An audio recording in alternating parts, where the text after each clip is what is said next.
ពេលវេលានៃការផ្សំដំណេករវាងកូនកំលោះដ៏ស្រស់សង្ហា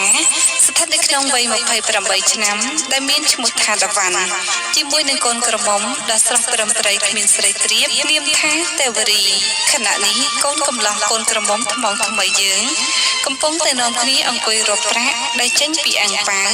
ដែលជាការគួចចងដៃនាពេលសំពះផ្ទឹមកាលពីព្រឹកមិញនេះអាំងប៉ាវណាដែលមានប្រាក់ច្រើនគឺជារបស់ខាងស្រីអាំងប៉ាវណាដែលមានប្រាក់តិចនោះគឺជារបស់គាត់ឯងនឹងហើយ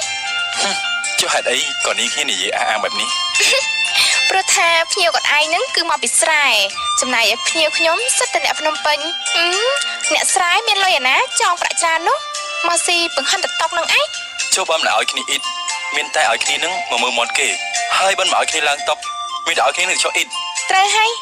កុំឲ្យខាតតុកចិននោះព្រោះតុកវាថ្លៃចុះនាងមិនក៏មិនឲ្យភ្ញៀវខាងនាងចុះអ៊ីតដែរឲ្យភ្ញៀវខាងស្រីឆោអ៊ីតមិនកើតទៅបើពួកគេសិតតែជាអ្នកមានមុខមាត់ឯភ្ញៀវខាងខ្ញុំក៏មានមុខមាត់ដែរបើអត់មានមុខមាត់មិននឹងមកអ៊ីតកើតទៅភ្ញៀវរបស់លោកឯងសិតតែមានមាត់ធំបញ្ជាក់ថាពួកគេហ្នឹងបកាយអ៊ីតខ្លាំងណាស់ទោះជាមានមាត់ធំបកាយអ៊ីតយ៉ាងណាក៏អស់ត្រឹមតែមហូប8ពុកដែរហ្នឹងគ្មានឃើញគេថែមអីឲ្យទៀតផងតែភ្ញៀវខាងខ្ញុំគឺចង់ដៃច្រើនវាមិនខាតអីទេសម្រាប់ភ្ញៀវខាងលោកឯងហៅតាម៉ែមកមួយទេមានតែអាចអាចារ្យមកចោចឯណាមកកណ្ដោសួរថាចង់ដៃគ្រប់គ្នាដែរអត់បានត្រឹមអាចចាមមកប៉ុណ្ណឹងទុកថាវាភាសាហើយខ្លាចតែគាត់លើកអ្នកភូមិមកជួយស៊ីទៀតនោះព្រោះនៅឯស្រុករបស់ខ្ញុំកាលណាមានផ្ទះការ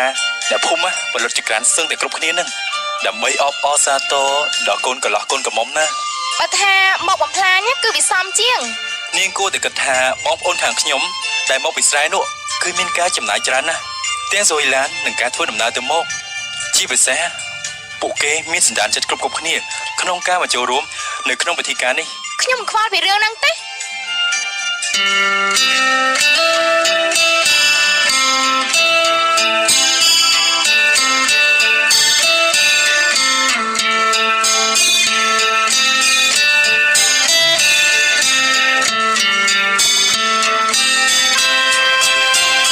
ខណៈនេះទេវរីបានលើកអាំងប៉ាវមួយដែលមានលក្ខណៈប្លែកស្រស់ស្អាតដាច់គេមកពិនិត្យមើលទាំងញញឹមអាំងប៉ាវដែលធំបែបនេះឲ្យស្អាតអញ្ចឹងប្រកាសជារបស់ខ្ញុំហីប្រហែលជាមានប្រាក់ច្រើនទេមើលទៅមិនបងអង្គយូរទេវរីក៏ចាប់ឆែកអាំងប៉ាវយកប្រាក់ចេញមកគឺឃើញមានក្រដាសប្រាក់100រៀលពីសន្លឹកថ្មីស្រឡាងអូយងាប់ហីចង់ដៃ200រៀលដូចជាមើលងាយគ្នាពេកហីនេះគឺជាអាំងប៉ាវខាងនាងហើយគឺខាងគាត់ឯងហ្នឹងហីចុះអំបញ្ញមិញក្រែងនាងថាអាំងប៉ាវស្អាតប្លែកបែបនេះជាខាងនាងចុះឥឡូវមិនខុសមែនទៅវិញនាងចង់កន្លះសម្ដីហើយមែននេះខ្ញុំគ្រាន់តែថាប្រហែលតាឥឡូវនេះខ្ញុំបកលអាំងប៉ាវហ្នឹងឲ្យគាត់ឯងចុះព្រោះវាច្បាស់ជាភ្ញៀវរបស់គាត់ឯងហ្នឹងហើយឲ្យតែអាណាតិចទុកឲ្យខាងខ្ញុំទៅបើអាណាច្រើនណាសុទ្ធតែខាងនាងទាំងអស់ហ្នឹងត្រូវហើយយកជ្រៅឯណាខ្ញុំទៅរកសម្រាប់ឯងព្រោះខ្ញុំដូចជាអស់កម្លាំងខ្លាំងណាស់តាំងពីថ្ងៃម៉េះថារួចកូនក្រមុំក៏សម្ដៅទៅរកទូកញ្ចក់ទុកដាក់លុយរួចរាល់ហើយនោះក៏ប្រញាប់ឡើងទៅលើក្រេដេកធ្វើប្រងើយបន្តិចមកដាវ៉ាន់ក៏សម្ដៅទៅរកទីដំណេកដូចគ្នាមិត្តយើងក៏ស្រាសរងសូត្រចេញពីកាយនៅសល់តែខោខ្លីពណ៌សកំពិតដិតហើយក៏ប្រះខ្លួនដេកនៅលើក្រេពុកជាមួយនឹងទេវរីដែរទេវរីក៏ក្រោកអង្គុយភ្លាមមួយរំពេចទាំងផ្អែកខ្លួនទៅលើក្បាលក្រេណែហាមធ្វើអីប្រះមកលើខ្ញុំមិនសោះណាព្រោះយើងទាំងពីរនេះរៀបការគ្រាន់តែបំពេញបំណងលោកតាលោកយាយតែប៉ុណ្ណោះខ្ញុំមិនបានស្រឡាញ់លោកឯងប៉ុន្តែសាយសក់នោះទេឯខ្ញុំវិញក៏មិនបានស្រឡាញ់នាងប៉ុន្តែល្អងទូលីដែរគឺខ្ញុំឯនេះទៅវិញទេដែលខ្លាចនាងធ្វើស្អីប្រៀបដាស់មកលើរូបខ្ញុំនោះម្យ៉ាងខ្ញុំគឺជាបរិបភេទទុនខ្សោយនរណាតែដឹងទៅថានៅពេលដែលខ្ញុំដេកលក់នោះនាងធ្វើស្អីមកលើខ្ញុំខ្លះដូចជាលោកឯងនេះខ្ញុំលេបចោលទេវានេះកុំតែខ្លាចលោកតាលោកយាយស្ដីមិនទោសកុំអីរូបរាងអាក្រក់អត់ជាតិដោយលោកឯងនេះត្រូវបានខ្ញុំមិនដេញចេញឲ្យដេកក្រៅផ្ទះបាត់ទៅហើយតែខ្ញុំវិញកុំតែខ្លាចលោកតាជេរកុំអីពេលនេះខ្ញុំប្រកាសជារត់ទៅគេងនៅឯផ្ទះសង្សាររបស់ខ្ញុំបាត់ទៅហើយថាម៉េចគាត់ឯងមានសង្សារហើយត្រូវហើយចាញ់ខ្ញុំបាត់ទៅហើយខ្ញុំមិននេះវិញណាគឺធ្លាប់មានប្តីអត់បានរៀបការម្ដងរួចទៅហើយនាងនិយាយនេះជាការពិតមែនទេពិតណាគឺ 100% អញ្ចឹង តានាងហ៊ានឲ្យខ្ញុំមើលដែរទេ តើកូនឯងចង់មើលអី គឺពិនិត្យមើលអាល្វែងក្រោមភ្នាងហ្នឹងណា ហេតុអីក៏អ្នកឯងត្រូវការត្រួតពិនិត្យ ដើម្បីធ្វើការវិភាគមើលថាតើអ្វីៗនោះវាធ្លាប់ឆ្លងកាត់ដែរឬទេព្រោះនេះវាជាជំនាញរបស់ខ្ញុំអាចមើលដឹង បញ្ចប់វិចារនេះមិត្តយើងក៏ក្រោកឡើងធ្វើដូចជាបំរុងទៅឆែកឆេរអាមល្វែងខាងក្រោមរបស់ទេវរីពិតមែនតែត្រូវទេវរីស្រីប្រញាប់ទាញភួយមករកទូរាងកាយរបស់នាងទាំងវិចារគំរាម ណែកុំធ្វើឲ្យប្រេះប្រដៅអសោះណាប្រយ័ត្នខ្ញុំស្រែកហៅលោកតាលោកយាយផ្អើលវិញផ្ទះឥឡូវហ្នឹងហើយ ខ្ញុំគ្រាន់តែថាលេងប៉ុណ្ណឹងមិនចាំបាច់ភ័យឡើងមកក្រហមយ៉ាងនេះដូចជានាងនេះមានមុខមាត់រលើបរលោងយ៉ាងនឹងទៅហើយខ្ញុំមិនទាន់នឹងចង់យកភ្នែកមើលនាងផងទម្រាំតែអាស្អីរបស់នាងខ្ញុំប្រហែលជាសយភ្នែកខ្ញុំអស់ ណែអ្នកឯងកុំមករអិលដោយលៀបខ្លាំងពេកតិចតែខ្ញុំមិនប្រាប់ណា មាត់ខ្ញុំអត់មានលៀបខ្លាញ់ទេព្រោះថាវារអិលពីធម្មជាតិហើយនាងគិតថាចង់ធ្វើស្អីខ្ញុំក៏ខ្ញុំមិនខ្លាចដែរ អើលោកតាលោកយាយអើយសុកមកផ្សំផ្គុំចៅជាមួយនឹងមនុស្សប្រុសដែលចៅអត់ស្រឡាញ់បែបនេះទៅវិញនឹកឃើញម្ដងចង់ទៅស្រែកយំទេគិតទៅចាស់នេះខូចមែនកាលពីនៅក្មេងៗស្រឡាញ់គ្នាមិនបានសម្រេចក៏សច្ចាពេលតែមានកូនប្រុសកូនស្រី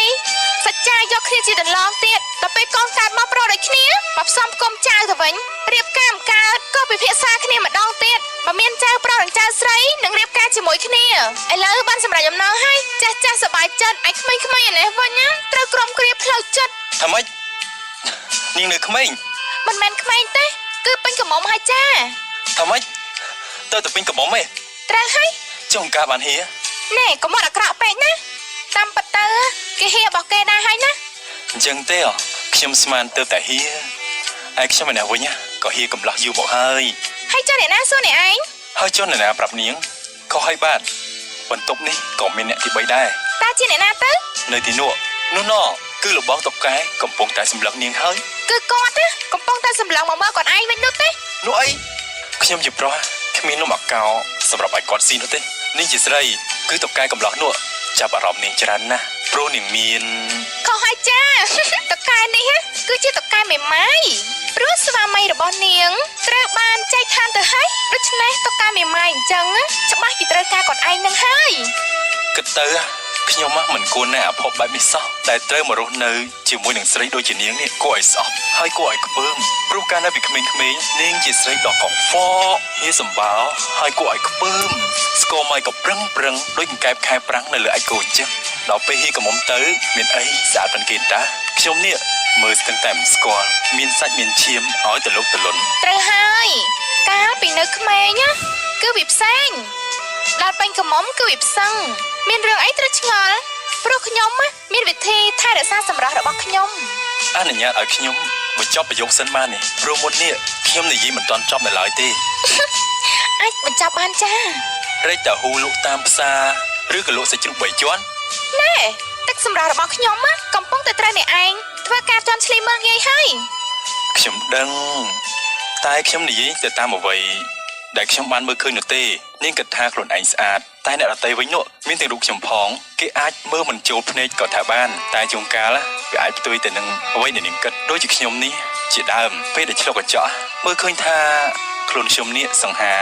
ដែលអាចធ្វើតួឯកនៅអាស៊ីប៉ាស៊ីហ្វិកនេះក៏បានប៉ុន្តែនៅក្នុងកាយភ្នែកអ្នកដទៃគេអាចចាប់ទុកថាខ្ញុំនេះសង្ហាអាចដើរតួឯកឲ្យក្រុមហ៊ុន Hollywood ក៏ថាបានដែរ និយាយលាក់បាំងអីអ្នកឯងពិតជាសង្ហាខ្លាំងណាស់នេះបើកុំតែខ្ញុំមានសង្សារសម្លាញ់ចិត្តជ្រុលខ្លួនទៅហើយនោះកុំអីគឺខ្ញុំស្រឡាញ់អ្នកឯងបាត់ទៅហើយព្រោះមុខមាត់និងរូបរាងអ្នកឯងគឺពិតជាស្អាតនិងសង្ហាខ្លាំងណាស់ប្រៀបបីដូចជាតួអណ្ឌាអញ្ចឹង ត្រូវហើយមិនថាតែនាងនោះទេសំបីអ្នកផ្សេងក៏គេថាខ្ញុំនេះស្អាតដូចជាតួនាងអញ្ចឹង អនុញ្ញាតឲ្យនាងខ្ញុំបញ្ចប់ប្រយោគនេះសិនបានទេ មិនចាំបាច់បញ្ចប់ប្រយោគនេះទេ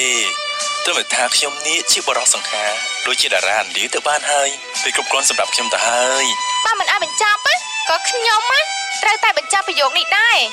ដើម្បីឲ្យលោកនឹងដឹងខ្លួនថាតើសម្រស់របស់លោកឯងនេះវាស្ថិតនៅក្នុងប្រភេទតួអណ្ឌាមួយណានោះ អូបើអញ្ចឹងតើសម្រស់របស់ខ្ញុំនេះស្ថិតនៅក្នុងតួនាទីប្រភេទណាទៅ គឺជាប្រភេទឥណ្ឌារលូតឬក៏ ពពួកឥណ្ឌាដែលដើរឆ្លងដែននោះអី ត្រូវហើយឥណ្ឌាដែលល្បីគឺជាឥណ្ឌាដែលដើរឆ្លងដែនដើម្បីធ្វើការថតកុននោះអីដូចជាថតឲ្យក្រុមហ៊ុន Hollywood ជាដើមតើពិតមែនទេ យីត្រូវម៉ាត់ហើយថែមនឹងធ្វើការឆ្លងដែនមកស្រុកខ្មែរទៀតផង ត្រូវហើយគឺដើម្បីធ្វើការចែកចាយហ្នឹងណា ម៉ងភួយ ណែនាងកុំមើងងាយរូបសម្ផស្សរបស់ខ្ញុំពេកណា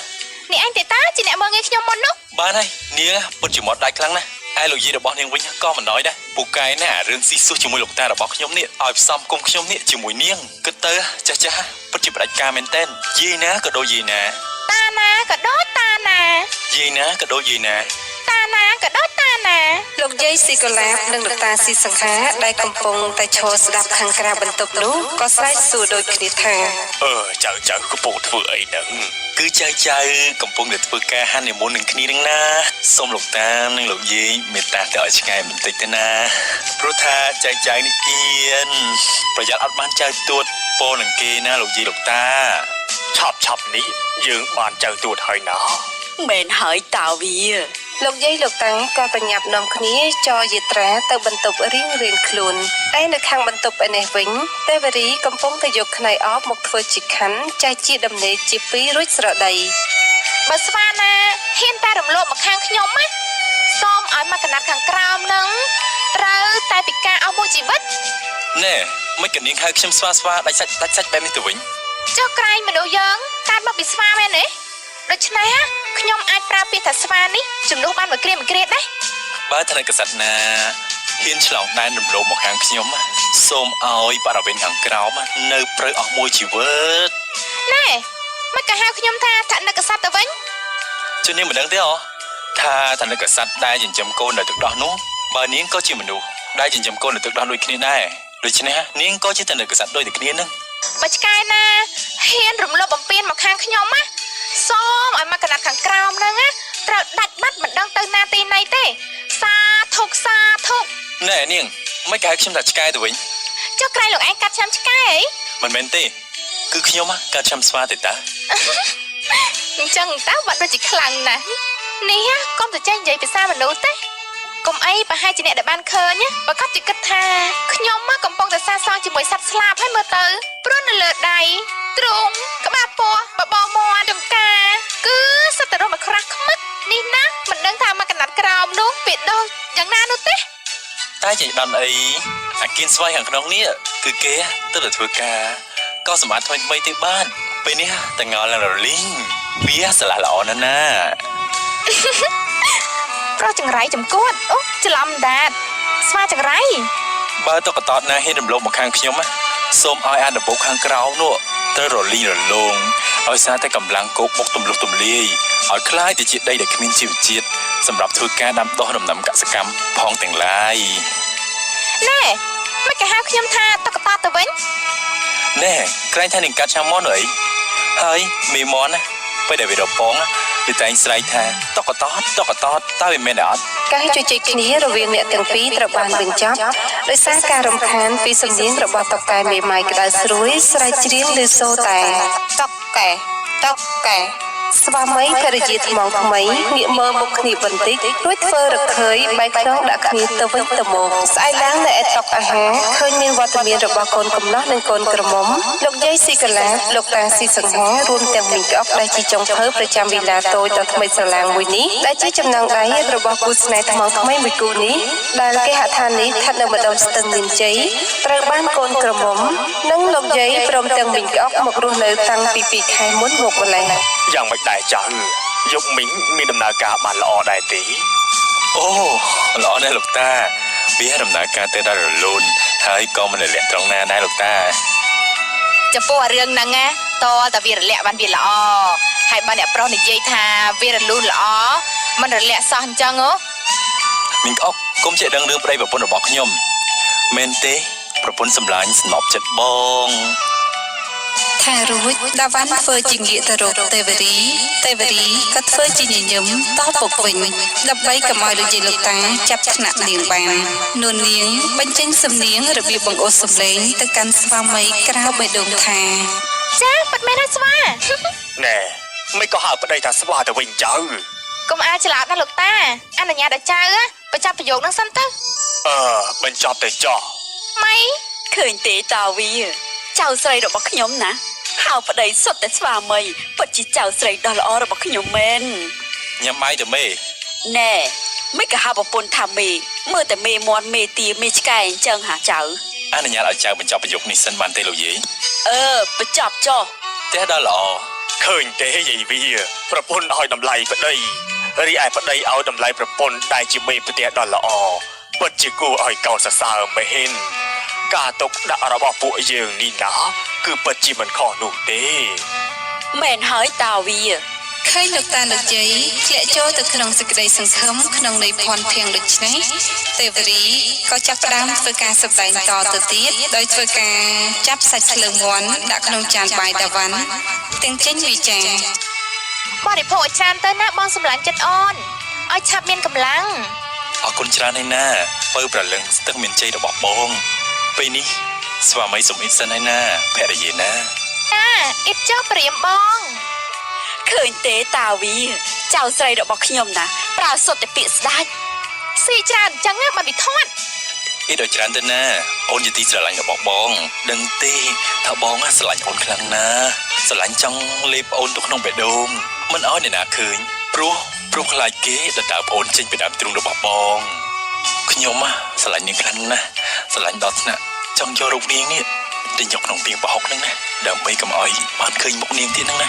អូនណាអ៊ីតហើយណាបងសម្លាញ់ចិត្តអូនណាស្រឡាញ់បងខ្លាំងណាស់ ស្រឡាញ់ខ្លាំងណាស់ស្រឡាញ់ដល់ថ្នាក់ចង់ទិញយកទៅដំចោលនេះបើមានច្បាប់អនុញ្ញាតឲ្យទីមនុស្សយកទៅដំចោលខ្ញុំសុខចិត្តទៅចង់ការប្រាក់ដើម្បីមកទិញរូបនាងនេះយកទៅដំចោលមិនគេហើយដើម្បីកុំឲ្យមករំខានជីវិតរបស់ខ្ញុំតទៅ លោកយាយលោកតាមើលមុខគ្នាដូចយើងឆ្ងល់លោកយាយក៏មានប្រសាសន៍ ហើយចុះពីនេះឯងនឹងវាកើតអីបានជានិយាយខ្សឹបគ្នាបែបហ្នឹងហានិយាយលឺចែកតាចែកយាយឲ្យស្ដាប់ផងមិនបានទេអីហ៎ គឺជារឿងសម្ងាត់របស់ចៅទេណាលោកយាយ មើលទៅប្តីប្រពន្ធមួយគូនេះគឺពិតជាល្អល្អើនហើយបើចេះគ្រប់នឹងឲ្យតម្លៃគ្នានោះគឺជារឿងល្អខ្លាំងណាស់ មែនហើយលោកយាយត្រូវហើយលោកតាខ្ញុំនេះស្រឡាញ់ប្តីខ្ញុំខ្លាំងណាស់រហូតដល់លើកដាក់លហឹងអត់ធូបថ្វាយបង្គំរាល់ព្រឹករាល់ថ្ងៃទៀតនោះ កុំដល់ស្នាក់នឹងអីណាភរិយាណា គឺចង់លើកយកទៅដាក់នៅលើហឹងរបស់ព្រះអង្គដងការនោះអី ហើយនាងចង់ទូរូបខ្ញុំយកទៅដាក់នៅទីនោះទៅអី គឺចំតាត់ឲ្យគេដាក់ធូបថ្វាយបង្គំយកព្រឹកហ្នឹងណា លោកយាយជ្រាបទេលោកយាយជ្រាបទេថាភរិយារបស់ខ្ញុំនេះគឺឆ្លាតហើយស្អាតខ្លាំងណាស់ តោះតែចាញ់យាយកាលពីកុំបន្តិចទេចៅអើយកុំអីណាស្មើយាយបាត់ទៅហើយនេះបើបានឃើញសម្ផស្សយាយកាលពីនៅកុំវិញណាចៅប្រកាសជាបាសសក់ជ្រងជាមិនខាន មែនហើយកាត់ដោយលោកយាយបែបបិទតែម្ដងយាយក៏ដូចចៅហើយចៅក៏ដូចយាយណាក៏ដូចយាយណា តាណាក៏ដូចតាណា យាយណាក៏ដូចយាយណា យាយណាក៏ដូចយាយណាតាណាក៏ដូចតាណាមានន័យយ៉ាងម៉េចទៅវិញទៅ ណែចៅចង់សម្ដៅទៅលើអ្នកណានឹង បាទលោកយាយគឺចៅចង់សម្ដៅទៅលើលោកយាយលោកតានឹងណាព្រោះថាយាយណាក៏ដោយតាណាក៏ដោយគឺសុទ្ធតែមានបំណងល្អចំពោះចៅគឺចង់ឲ្យចៅរបស់ខ្លួនបានសុខហើយមានគូសកលមានចិត្តស្រឡាញ់គ្នាស្មោះត្រង់នឹងគ្នាដូចជាចៅនឹងភរិយាសំណប់ចិត្តនេះជាដើម ល្អណាស់ចៅដែលចៅចេះសរសើរតានឹងយាយដូចនេះនោះញ៉ាំបាយទៅណាកុំរវល់តែជេរគ្នាព្រោះយប់នេះចៅត្រូវមានការងារច្រើនធ្វើទៀតមិនចឹងឯងញ៉ាំសន្សំកម្លាំងសិនទៅណាចៅដើម្បីកុំឲ្យបាក់សុខភាព មិនអីទេលោកតាយប់នេះភរិយារបស់ចៅមានអ្វីជាច្រើនទៀតសម្រាប់ឲ្យចៅអ៊ីតនោះអីចៅមិនបាក់សុខភាពនោះទេតើពិតមែនដែរទេអូនសម្លាញ់ ចាប៉ាត់មែនហើយស្វា ឃើញលោកយាយលោកតាមើលមុខគ្នាដូចនេះនាងល្អក៏បង្ខំចិត្តបញ្ចប់ប្រយោគខាងលើស្ទើរតែស្ដាប់មិនឮ ម៉េ រាត្រីនេះទេវរីកំពុងតែមានវត្តមាននៅក្នុងបន្ទប់របស់លោកយាយស៊ីកូឡាទាំងនាងនិងមីងក្អុកកំពុងតែធ្វើការគក់ច្របាច់ជូនលោកយាយនៅលើគ្រែពុកដ៏ទន់ល្មើយឆ្លៀតឱកាសនៃការគក់ច្របាច់នេះលោកយាយស៊ីកូឡាបានមានប្រសាសន៍ណែនាំទៅកាន់ចៅស្រីបណ្ដោយចិត្តតែមួយជាត្រួយជីវិតដូចនេះថា ចៅស្រីជាទីស្រឡាញ់របស់យាយចៅដឹងទេកើតមកជាស្រីណាគឺត្រូវប្រកាន់ខ្លួនឲ្យបានភ្ជាប់ភ្ជួននៅចរិយាធម៌ពោលគឺល្អទាំងព្រមកាយវិការទាំងចិត្តជាពិសេសណាចៅ គឺចៅត្រូវតែគោរពប្រតិបត្តិប្តីឲ្យបានល្អចៅណាមិនត្រូវប្រើពាក្យសម្ដីមិនសមរម្យទៅលើប្តីនោះទេដែលនាំឲ្យកើតជាហេតុរមាស់និងឈានទៅរកការទាស់ទែងគ្នាដោយធ្វើឲ្យមានអំពើហិង្សាក្នុងប្រការណាមួយណាចៅត្រូវចាត់ទុកប្តីដូចជាឪពុកជីវិតជាភរិយារបស់គេនេះណាចៅត្រូវតែអត់ធ្មត់គ្រប់ហេតុការណ៍ដែលបានកើតឡើងបើចៅខឹងឲ្យខំប្រឹងអត់បើប្តីគេសង្កត់ណាចៅត្រូវនៅឲ្យស្ងៀមទ្រាំសិនទៅវាគង់តែស្រួលទាំងអស់គ្នាទេណាចៅ ចាលោកយាយចៅនឹងអនុវត្តតាមដំបូន្មានរបស់លោកយាយឲ្យល្អឥតខ្ចោះដើម្បីឲ្យមានឈ្មោះថាឧត្តមភរិយាដ៏ល្អណាលោកយាយ ត្រូវហើយឲ្យសមដូចជាពាក្យចាស់លោកពោលថានារីល្អដោយសារចរិយា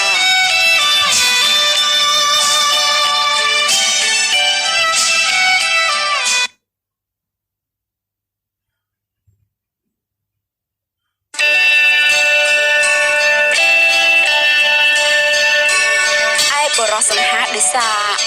លីអូ ណែនេះក្អុកមិនក៏ឯងនិយាយដូចនេះទៅវិញបរោះសង្ហាមិនមែនដោយសារលីអូទេណា ត្រូវហើយមិនមែនដោយសារលីអូទេគឺដោយសារ រ៉ូសូយើងនិយាយលេងទីតើតាមពិតទេណាគឺបរោះសង្ហាដោយសារចំណេះវិជ្ជាទេបើអត់ចំណេះវិជ្ជាវិញណាកុំថាឡើយស្លៀកលីអូឬរ៉ូសូនោះណាទោះបីជាដើរស្រាតទៀតក៏វាមិនសង្ហាដែរយាយអាយុច្រើនណាស់ទៅហើយណាមិនដឹងថាស្លាប់ថ្ងៃនេះឬក៏ស្លាប់ថ្ងៃស្អែកនេះទេព្រោះយាយនឹងវាមានជំងឺបេះដូងយាយមិនចង់ឃើញចៅរស់តែគ្មានសេចក្តីសុខនោះទេយាយចង់ឃើញចៅមានសុភមង្គលក្នុងក្រុមគ្រួសារ លោកយាយឮសូរតែស្លាប់ថ្ងៃនេះថ្ងៃស្អែកតែមិនឃើញទៅណាសោះនៅតែរស់ដដែល ណែនេះក្អុកឯងចង់ឲ្យយើងឆាប់ទៅខ្លាំងណាស់មែនទេ អូអត់ទេលោកយាយ ចំពោះតួនាទីជាមេផ្ទះនេះណាចៅគឺទាមទារឲ្យចៅនឹងណាខិតខំប្រឹងប្រែងជាពិសេសណាចៅគឺមុខម្ហូបត្រូវតែកម្ដៅជាប់ជានិច្ច តែនេះគឺជាតួនាទីរបស់ខ្ញុំណាលោកយាយ ប៉ុន្តែដើម្បីចងជើងប្តីណាឲ្យនៅជាប់ជាមួយប្រពន្ធនោះដាច់ខាតគឺទាមទារឲ្យចៅនឹងណាចេះធ្វើកិច្ចការផ្ទះបាយឲ្យបានខ្លះៗទើបល្អ លោកយាយមានប្រសាសន៍ថាមហោបត្រូវកម្ដៅជានិច្ចមែនទេ ត្រូវហើយ លាក់បាំងអីលោកយាយនិងអ្នកនាងខ្ញុំនេះណាគឺជាស្រីមេម៉ាយដែលត្រូវប្តីលែងលះចិត្ត10ឆ្នាំទៅហើយ នេះមកពីឯងមិនកើតទីដឹងបានជាប្តីលែងនោះ មិនមែនខ្ញុំមិនកើតនោះទេខ្ញុំណាគោរពបម្រើប្តីអស់ពីចិត្តពីខ្លើមតែប្តីខ្ញុំនោះវានៅតែក្បត់លួចមានថ្មីដដែលណាលោកយាយប្រហែលជាមីងមិនបានបំពេញកតបកិច្ចជាស្ត្រីមេផ្ទះដ៏ល្អទេដឹងអត់ទេអ្នកនាងគឺខ្ញុំនេះណាបម្រើប្តីសពគ្រប់បែបយ៉ាងជាពិសេសណាគឺរឿងកម្ដៅម្ហូបនេះណាគឺខ្ញុំកម្ដៅទាំងយប់ទាំងថ្ងៃមិនត្រឹមតែប៉ុណ្ណោះទេអ្នកនាងខ្ញុំថែមទាំងកម្ដៅម្ហូបស្រស់ទៀតផងកម្ដៅម្ហូបអីទៅអ្នកនាងមិនដឹងទេមែនទេឬក៏ធ្វើពើទេអ្នកនាងគឺមិនដឹងប៉ាត់មែនណាមីងគឺម្ហូបស្រស់ជាប់សាច់នឹងណាស្លាប់ហើយចុះមីងកម្ដៅវាយ៉ាងម៉េចទៅគឺខ្ញុំប្រើក្បាច់សម្រូតចុះតាមបង្កាន់ដៃកម្មចតាពីលើចុះក្រោមពីក្រោមឡើងទៅលើដើម្បីឲ្យវាឡើងកម្ដៅនំម្ដុំនឹងណាអ្នកនាង ស្លាប់អញហើយនេះក្អុកអើយកោតតែឯងធ្វើចឹងទៅរួច គឺខ្ញុំណាធ្វើតាមមិត្តភក្តិខ្ញុំនឹងវាប្រាប់ខ្ញុំបើចង់ឲ្យប្តីនឹងស្រឡាញ់ត្រូវចេះដាក់អារម្មណ៍ប្តីជាពិសេសគឺត្រូវចេះធ្វើការកម្ដៅម្ហូបហើយចង់ប្តីមីងមានផ្លាស់ប្ដូរចិត្តទេអ្នកនាងធ្វើដូចជាមិនដឹងសាច់រឿងបើប្តីខ្ញុំនោះវាផ្លាស់ប្ដូរចិត្តធ្វើម៉េចខ្ញុំខ្លាចជាស្ត្រីមេម៉ាយដូច្នេះនោះអ្នកនាងដឹងទេពេលដែលប្តីខ្ញុំណាវាមកពីផឹកស្រាខាងក្រៅវិញនោះខ្ញុំក៏បានសាយពីលើផ្ទះទៅសួរគាត់ថា ពលបានត្រឹមនេះមីងក្អុកចាប់ផ្ដើមបញ្ចេញសំនៀងអមជាមួយនឹងការក្រោកឈរឡើងបង្ហាញពីកាយវិការដើម្បីឲ្យលោកយាយនិងចៅទាំងពីររូបនេះគយគន់ឃើញច្បាស់ បងមកវិញហើយមែនទេ វ៉ាអេមែនទេបានជាឃើញឯងមកដល់ផ្ទះហើយនៅសួរដេញដោលចឹងទៀតតើឯងកំពុងធ្វើអីហ្នឹង គឺអូនកំពុងកម្ដៅម្ហូបទុកឲ្យបងពិសាក្នុងពេលរាត្រីនឹងណា ហើយចុះប្តីមីងសាយដែរមិនត្រឹមតែសាយប៉ុណ្ណោះនោះទេថែមទាំងស្ដីបន្ទោសថាខ្ញុំនេះជាស្រីឈួតស្រីមកស្រុកមានតែមួយទៀតតាអ្នកនាងប្តីមីងណានិយាយត្រូវ ហើយមកស្រុកខ្មែរនេះណាគឺមានតែឯងមួយនឹងទេដែលធ្វើការកម្ដៅម្ហូបពិសេសរបស់ឯងនេះណា ដោយប្រើក្បាច់សម្រូតចុះពីលើបង្កាន់ដៃកម្មចិន្តាដូច្នោះនោះសំណាងធំហើយដែលវាមិនខ្លោចនោះ គឺខ្លោចដោយកន្លែងខ្លះដែរនឹងណាលោកយាយលោកយាយនិងអ្នកនាងដឹងទេនៅពេលដែលស្វាមីរបស់ខ្ញុំសុំលេងលះជាមួយខ្ញុំនោះខ្ញុំក៏បានប្រើជាប្រយោគសំណួរមួយសួរទៅកាន់គាត់ថាតើបងពិតជាចង់លេងលះអូនមែនទេបងពិតជាស្ដាយក្រោយណាស់ ទស្សន័យអីអាក្រោយនឹងធ្វើអីកើត អញ្ចឹងបងប្រយ័ត្នស្ដាយអាមុខណា មុខដូចមីនតោនអញ្ចឹងអញមិនស្ដាយទេ អាមុខមិនស្ដាយអាក្រោយក៏មិនស្ដាយប្តីរបស់ខ្ញុំក៏បានកាត់សម្ដីរបស់ខ្ញុំថា ស្ដាយខ្លះដែរហ្នឹងណា អញ្ចឹងតើបងស្ដាយអីទៅវិញ ត្រូវហើយមីមុខក៏អញមិនស្ដាយមីក្រៅក៏អញមិនស្ដាយគឺអញស្ដាយនៅម្ដុំមីកដាលហ្នឹងណា លោកយាយស៊ីកឡាបនិងចៅស្រីសាយហួសចិត្តនឹងមីងក្អកកាន់តែខ្លាំងឡើងមីងក្អកធ្វើមុខជូរហួញដោយខ្លែកក្រូច ខ្ញុំនិយាយទៅស្មានថាអ្នកនាងហើយនឹងលោកយាយនេះកាន់ជើងខ្ញុំតាមពិតសើចំអកឲ្យខ្ញុំទៅវិញដឹងអញ្ចឹងអត់និយាយប្រាប់ទេ ការរស់នៅក្នុងស្ថានភាពជាប្តីប្រពន្ធក្រៅបេះដូងដូចនេះញ៉ាំងឲ្យរូបដវ៉ាន់ក្តីទាំងរូបទេវរីក្តីមានការតានតឹងផ្លូវចិត្តរកអ្វីព្រៀបផ្ទឹមពុំបានឡើយជាពិសេសរាល់សកម្មភាពដែលបានសម្ដែងឡើងដើម្បីឲ្យលោកយាយលោកតាបានឃើញសុទ្ធសឹងជាសកម្មភាពដែលបោកប្រាស់ទាំងស្រុងអំពីទឹកចិត្តដែលមានពិតប្រាកដនៃខ្លួនផងដែរឥឡូវនេះប្រៀបបីដូចជាដកបណ្ណាចេញពីដើមទ្រូងដោយសារតែលោកតាស៊ីសង្ហានិងលោកយាយស៊ីកុលាបបានទៅធ្វើវិបស្សនាកម្មដ្ឋាននៅឯភ្នំឧដុង្គចំនួន3ខែដែលការនេះបានតម្រូវឲ្យគូស្វាមីថ្មីរបស់យើងមានសេចក្តីត្រេកអររកអ្វីព្រៀបផ្ទឹមពុំបានឡើយជាពិសេសគឺជាឱកាសមួយសម្រាប់ពួកគេក្នុងការធ្វើអ្វីៗប្រកបទៅដោយសិទ្ធិសេរីភាពពុំចាំបាច់កោតក្រែងរឯងចិត្តឬក៏ខ្លាចការខ្លំមើលពីសំណាក់លោកយាយលោកតាដោយសពដងនោះឡើយថ្ងៃនេះគឺជាថ្ងៃអាទិត្យឆំស្រស់ទេវីបានក្រោកតាំងពីព្រឹកព្រលឹមហើយបានរៀបចំតាក់តែងកាយយ៉ាងស្រស់សភីឯដាវ៉ាន់ក៏ក្រោកពីដំណេកហើយក៏ដើរសម្ដៅទៅរកទេវរីទាំងដងខ្លួននៅលើគោកមានតែលីអូពណ៌ក្រហមឆេះដែលខណៈពេលនេះនាងកំពុងតែនៅមុខកញ្ចក់អៀងផ្អងមើលរូបរាងផងគ្រាទៅដល់មិត្តយើងញញឹមចំអកសក់ទាំងវិចារ ថ្ងៃនេះអីក៏ប្លែកម្ល៉េះប្រហែលជាខ្មោចចូលទៅដឹងព្រោះអាទិត្យនេះតើថ្ងៃចាំងគូតទៅក្រោកហើយជាអាទិត្យនេះហេតុអីក៏ក្រោកពីព្រលឹមហើយតែងខ្លួនយ៉ាងស្រស់ស្អាតទៀតផងប្រហែលជាបញ្ញាទៅជប់សង្សិចចាស់ហើយមែនទេ ខ្ញុំទៅណាមកណាវាទៅបដាប់របស់អ្នកឯងមែនទេបានជាអ្នកឯងឆ្ងល់ចំពោះខ្ញុំអញ្ចឹងវាជាសិទ្ធិសេរីភាពរបស់ខ្ញុំទោះជាខ្ញុំទៅណាមកណាក៏ដោយចុះ អូអត់ទៅទេអានឹងនោះព្រោះថាវាមានខោទៅហើយបើមិនជឿនេះសាកមើលចុះ ទេវរីសែនហួសចិត្តនឹងវិចារឌឺដងរបស់ដាវ៉ាន់យ៉ាងពេកកន្លងតែសេរីល្អរបស់យើងក៏មិនភ្លេចចោលកន្ទុយនេត្រាទៅគយគុណរូបរាងរបស់ស្វាមីដែលពេលនេះនាងឃើញអចករបស់គេកំពុងតែមានប្រតិកម្មទេវីនឹកខួសចិត្តក៏ប្រញាប់ងាកមកចេញភ្លាម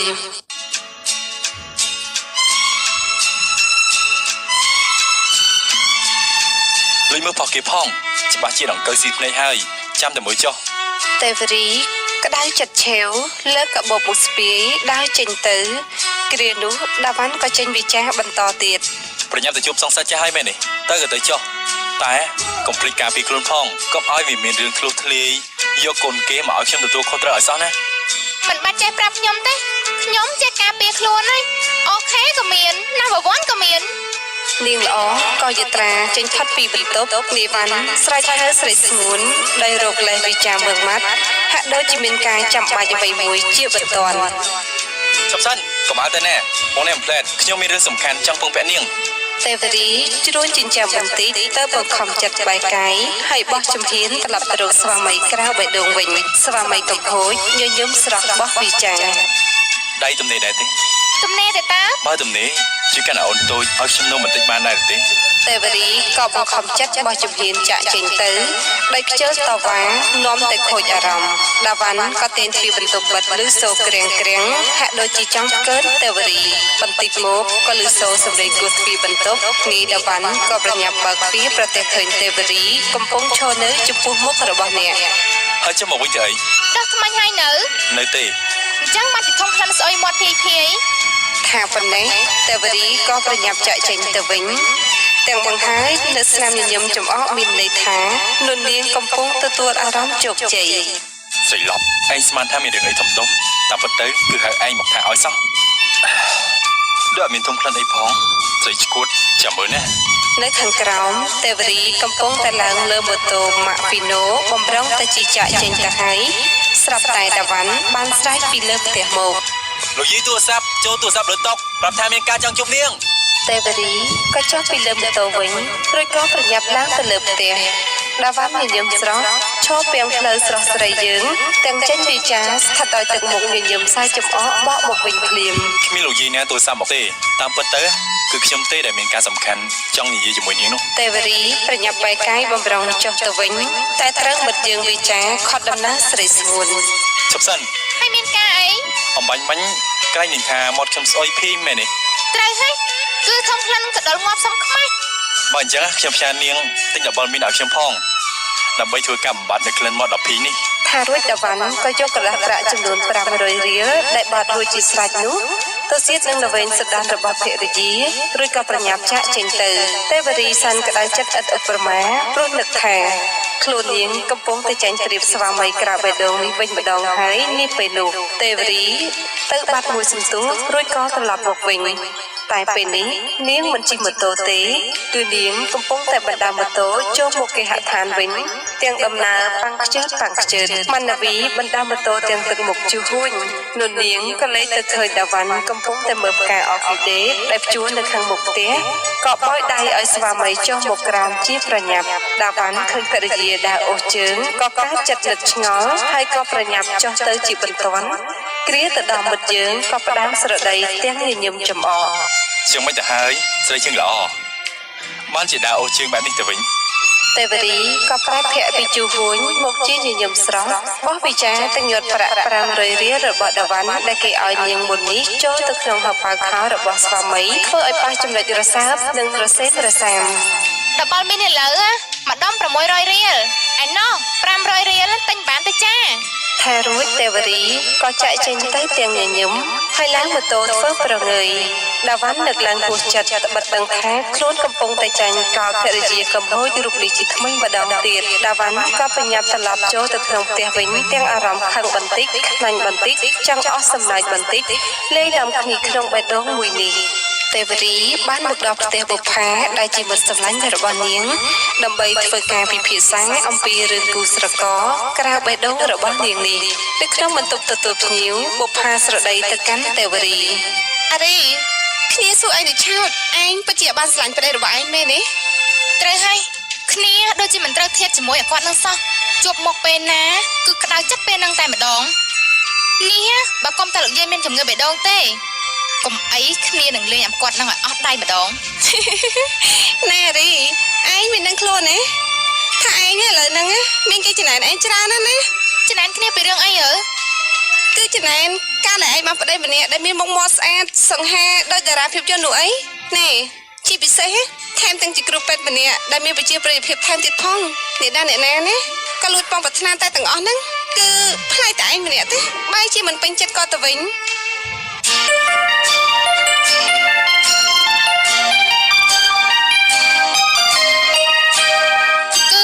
ព្រោះតែគ្មាននិស័យ ណែជាមួយគ្នាយូរទៅនេះគង់តែមាននិស័យទេបរោះល្អហ៎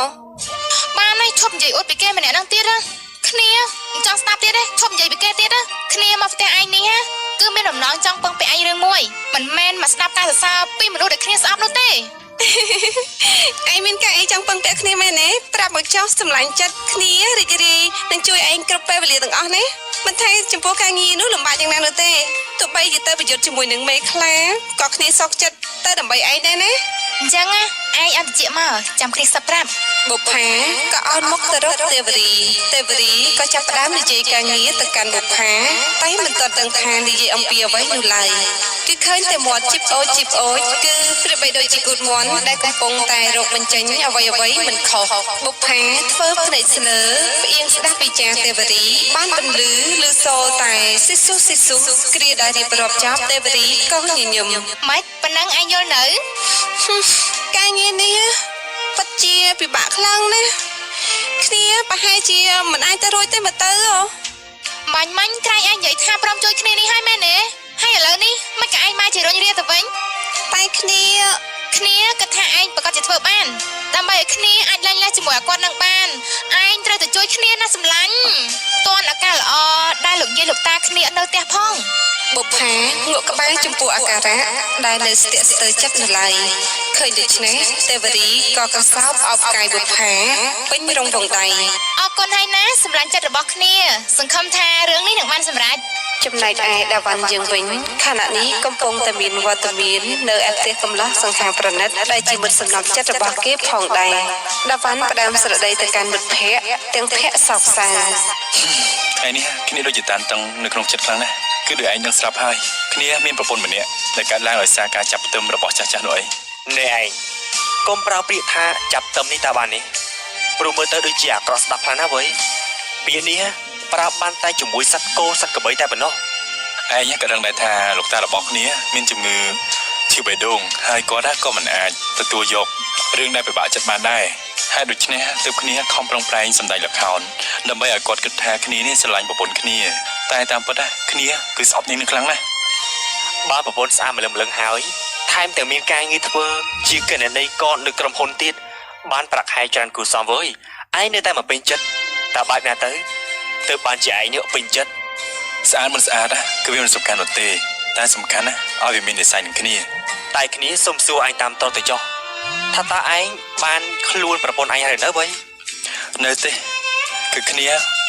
គ្មានអារម្មណ៍អីជាមួយនឹងនាងសូម្បីតែបន្តិចហ្នឹងណាតែគ្នាបានប្រាប់លោកតាថាគ្នាបានខ្លួននាងហើយ ចុះលោកតារបស់ឯងនិងលោកយាយស៊ីកូឡាប់នោះគឺពួកគាត់គឺជាអតីតគូស្នេហ៍នឹងគ្នាតាមមែនទេ ពិតហើយកាលពីពួកគាត់នៅកន្លោះកមុំគឺពួកគាត់ស្រឡាញ់គ្នាខ្លាំងណាស់តែត្រូវពុកម្ដាយលើកទុកដាក់ឲ្យតែអ្នកផ្សេងរៀងៗខ្លួនពួកគាត់ក៏បែកគ្នាទៅលុះដល់ពេលមានចៅគាត់ក៏មានគំនិតផ្សំផ្គុំបានជាគូនឹងគ្នាទៅនឹងណាហើយគ្នាក៏តាមលោកតាតាំងពីគ្នានៅតូចដោយគ្នាបានសុំលោកតារៀនឲ្យចប់សិនហើយមានការងារធ្វើទើបរៀបការតាមក្រោយហើយលោកតាគ្នាក៏បានយល់ព្រម ចុះលោកតារបស់ឯងនេះដែលមានស៊ីស៊ូគ្នាជាមួយនឹងលោកយាយស៊ីកូឡាប់របស់ឯងដែរឬអត់ គឺស៊ីស៊ូគ្នារាល់តែព្រឹកហ្នឹង ថាម៉េចចាស់ហើយនៅមានសេវាទៀតពិតជាអស្ចារ្យរបស់គាត់មែន ឯងកុំឲ្យយល់ច្រឡំមិនមែនពួកគាត់ទេស៊ីស៊ូគ្នាអំពីរឿងហ្នឹងទេគឺឲ្យតែប្រលឹមសាំងស្រាំងមិនតាន់ទេគឺពួកគាត់បបួលគ្នាទៅថ្វាយបង្គំព្រះដើម្បីចម្រើនធម៌ហើយ អូអញ្ចឹងទេគ្នាស្មានតែពួកគាត់នៅគិតពីរឿងនេះទៀតព្រោះលោកយាយសិតតែជាកំពូលគូស្នេហ៍ខានយូក្រែងនៅមិនសុខណា ឯងកុំនិយាយប្រៀបផ្ដាស់ខ្លាំងពេកប្រយ័ត្នបាបណា គ្នាគ្រាន់តែនិយាយលេងតើ ដាវ៉ាន់សម្លឹងមុខប្រណិតហើយស្រដីចូលទៅដល់វត្ថុបំណងនៃរឿងក្នុងការដែលរូបអ្នកមកកាន់តែចិត្តយូរ គ្នាមានរឿងមួយចង់ពឹងពីឯង មានរឿងអីឆាប់និយាយមកចុះ ឯងអន់ទៅជាមកចាំគ្នាខ្សឹបប្រាប់ ប្រណិតក៏អន់មុខចុះទៅរកនីដាវ៉ាន់ក៏ចាប់ផ្ដើមនិយាយសាច់កាបន្តិចមកស្រាប់តែឃើញប្រណិតបើកភ្នែកធំលាន់មាត់ថា ថាម៉េចឯងឲ្យគ្នាធ្វើដូច្នេះទៅមិនរួចទេ ឯងជួយគ្នាម្ដងទៅណាសម្លាញ់ណាសម្លាញ់ណា ណាហើយចុះដើម្បីឯងគ្នានឹងសាឡបង គ្នាអរគុណឯងទុកជាមុនហើយណាសម្លាញ់អន្តការង រសៀលនេះលោកគ្រូពេទ្យដាវ៉ាន់កំពុងតែពិនិត្យអ្នកជំងឺស្រាប់តែទូរស័ព្ទរបស់អ្នកក៏បានបន្លឺឡើងមិត្តយើងលើកទូរស័ព្ទមកនិយាយ ហៅឡូបើបលឹងស្ទឹងមានជ័យមានកៅអីមែនទេ អាឡូឆាប់មកផ្ទះលឿនណានៅផ្ទះឯនេះមានរឿងចង់និយាយជាមួយស្វា តើមានការអ្វីទៅមេ ចាមកដល់ផ្ទះគុំមិនដឹងទេណាស្វាបាប៊ូណា អញ្ចឹងចាំបន្តិចទៀតទៅបងនឹងទៅដល់ឥឡូវនឹងហើយកៅមីមេមន់ ដាវ៉ាន់ក៏ប្រញាប់ចាក់ចេញពីមន្ទីរពេទ្យសម្ដៅមករថយន្តរួចក៏ប្រញាប់បញ្ជាឆ្ពោះទៅកាន់គេហដ្ឋានគ្រាទៅដល់ក៏ប្រទះឃើញទេវរីកំពុងតែឈរញញឹមស្វាគមន៍រូបអ្នកយ៉ាងស្រស់នៅឯមាត់ទ្វារដាវ៉ាន់ជ្រួញចិញ្ចាម តើមានការអ្វីសំខាន់ទៅមិនក៏មកឈរសើចហើយធ្វើប្រងើយយ៉ាងដូចនេះទៅវិញ តាមខ្ញុំមក ថារួចទេវរីស្រីក៏យាត្រានាំមុខស្វាមីទៅកាន់បន្ទប់ទទួលភ្ញៀវខណៈពេលដែលចូលទៅដល់ក៏ប្រទះឃើញបរិសស្រស់សង្ហាប្រំប្រៃម្នាក់កំពុងអង្គុយនៅលើសាឡុងលើកៅវិយាផឹកបណ្ដែតអារម្មណ៍ទៅឆ្ងាយទេវរីញញឹមទាំងវិចារណែនាំ គឺលោកខាងនេះហើយដែលជាសង្សារចាស់របស់ខ្ញុំនោះគាត់ទើបតែមកពីប្រទេសសិង្ហបុរីបងផាឡានេះជាស្វាមីក្រៅបេះដូងរបស់ខ្ញុំណាបង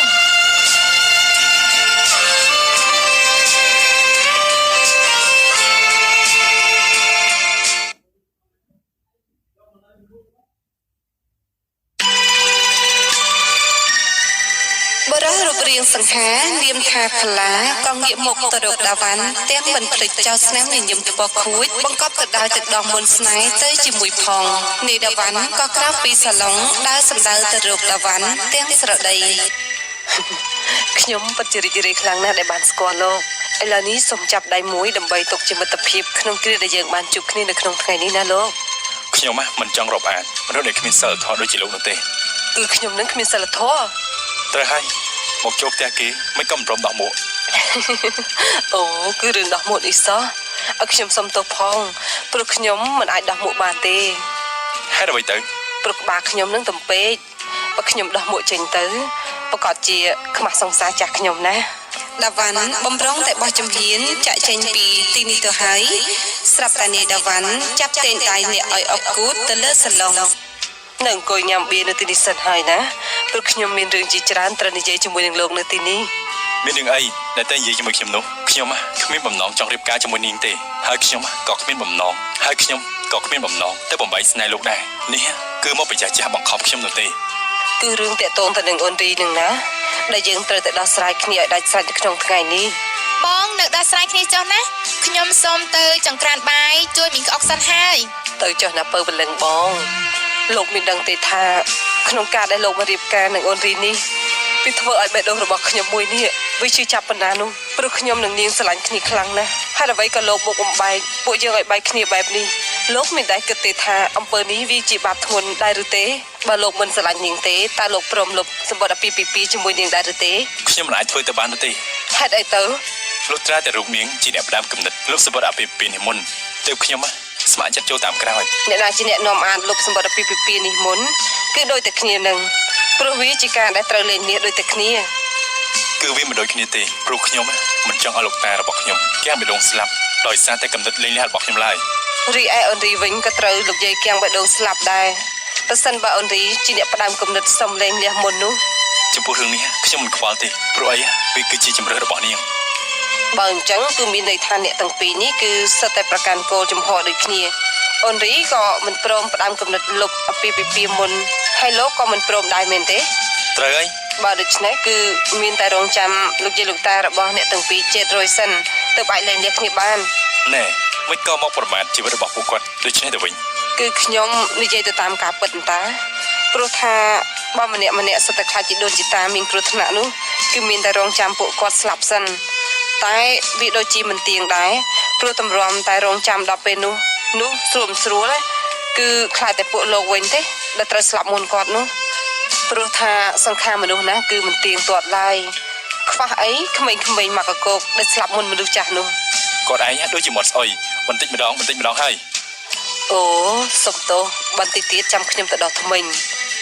ខ្ញុំនឹងធ្វើឲ្យនាងឈឺចាប់ហើយព្រមលែងលះជាមួយខ្ញុំមុនចាំតែមួយចុះ ខ្ញុំឆ្ងល់ណាស់រវាងអ្នកទាំងពីរខ្ញុំគិតថាបើលោកយាយលោកតារបស់អ្នកទាំងពីរពិតជាមានជំងឺបេះដូងមែននោះចង់អ្នកណាលេងមុនក៏អាចធ្វើឲ្យគាត់ឈឺចាប់ដូចតែគ្នាហ្នឹងឧទាហរណ៍ថាអូនរីគឺជាអ្នកសុំទាលេងលះមុនដល់ពេលនោះលោកតារបស់លោកក៏អាចស្លាប់បានដោយការដែលលោកសុំលេងលះមុនដែរហ្នឹងដូច្នេះណាបំណងល្អរបស់ផល្លានេះខ្ញុំសូមឲ្យលោកនេះណាធ្វើការពិចារណាគិតគូរឲ្យបានម៉ត់ចត់ពីរឿងនេះហើយណាយកល្អគួរតែទៀមទាលេងលះឲ្យបានឆាប់ទៅកុំទុកនៅសៅម៉ងដំបើគូដល់ណាទៀតនោះវាមិនចំណេញទេណា ខ្ញុំក៏យល់លោកដែរប៉ុន្តែបើលោកតារបស់ខ្ញុំស្លាប់ដោយសារតែទេវរីសំលេងលះនោះគឺខ្ញុំគ្មានកំហុសនោះទេព្រោះខ្ញុំមិនមែនជាអ្នកសំលេងលះនោះផងម្យ៉ាងទៀតខ្ញុំនៅតែមានសង្ឃឹមនឹងធ្វើឲ្យនាងនិយាយពាក្យលេងលះមុនខ្ញុំដាច់ខាតខ្ញុំមិនទៀមទាលេងលះមុននាងនោះឡើយ លោកពិតជាអាចទ្រាំបានមែនទេ ទ្រាំរឿងអ្វីទៅ គឺបន្តិចទៀតលោកគង់តែដឹងទេណាហើយយប់នេះខ្ញុំសូមស្នាក់នៅទីនេះហើយ មិនខ្ចីឆ្លងឆ្លើយដាវ៉ាន់ក៏ប្រញាប់ក្រោកចេញពីទីនេះទាំងមានអារម្មណ៍មិនជ្រះថ្លាទុកឲ្យកំឡោះរូបស្រស់យើងអង្គុយញញឹមអង្អែលពុកមាត់ម្នាក់ឯងក្នុងកាភ្នែកកំពុងតែរីករាយត្រីនេះបន្ទាប់ពីអង្គុយបណ្ដែតអារម្មណ៍កំសាន្តនៅលើទងរួចដាវ៉ាន់ក៏ក្រោកឡើងទៅលើផ្ទះសម្ដៅទៅរកបន្ទប់គេងខណៈពេលដែលទៅដល់អ្នកប្រុសយើងក៏លើកដៃមូកន្លឹះទ្វារបន្ទប់តែត្រូវជាប់គាំងដោយសារតែអ្នកខាងក្នុងចុចកន្លឹះបិទរំពេចនោះស្រាប់តែលើសូរសំឡេងរបស់ផល្លាបន្លឺឡើងពីក្នុងបន្ទប់ធ្វើឲ្យប៉ះនឹងសោតារបស់ដាវ៉ាន់ អារីអូនពិតជានៅទំហំដូចមុនដដែលធ្វើស្បិតតែអូនហ៊ីក្រមុំហើយត្រូវបានប្រើអស់ជាច្រើនទឹកទៅហើយក្តីប៉ុន្តែអ្វីៗរបស់អូនគឺនៅមានលក្ខណៈមូលខ្លំដូចមុនដដែលធ្វើឲ្យបងនឹងគ្រឹតអូនខ្លាំងណាស់បងសុំម្ដងទៀតហើយណាពើមីស្នេហ៍ស្នង ចាអូនពេញចិត្តនឹងជូនបងជានិច្ចបើបងត្រូវការពេលណាណា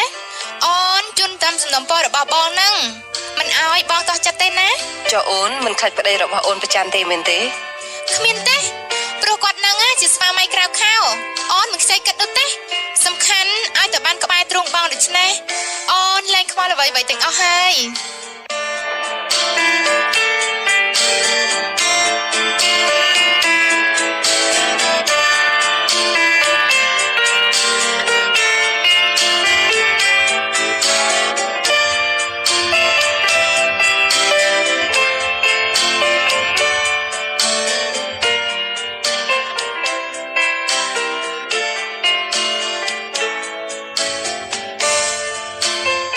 ដាវ៉ាន់ក្តោបដៃយ៉ាងណែនបំរុងនឹងទម្លុះទ្វារចូលទៅហើយនោះក៏ស្រាប់តែដូចជាមានកូនចិត្តមួយមកទាញមិនអោយបញ្ចេញកំហឹងចំពោះរឿងនេះព្រោះអ្នកមិនបានហួងហែងទេវរីឡើយចង់នាងធ្វើអ្វីក៏តាមតែចិត្តនាងទៅចុះម្យ៉ាងវិញនោះនេះគឺជាផ្ទះរបស់នាង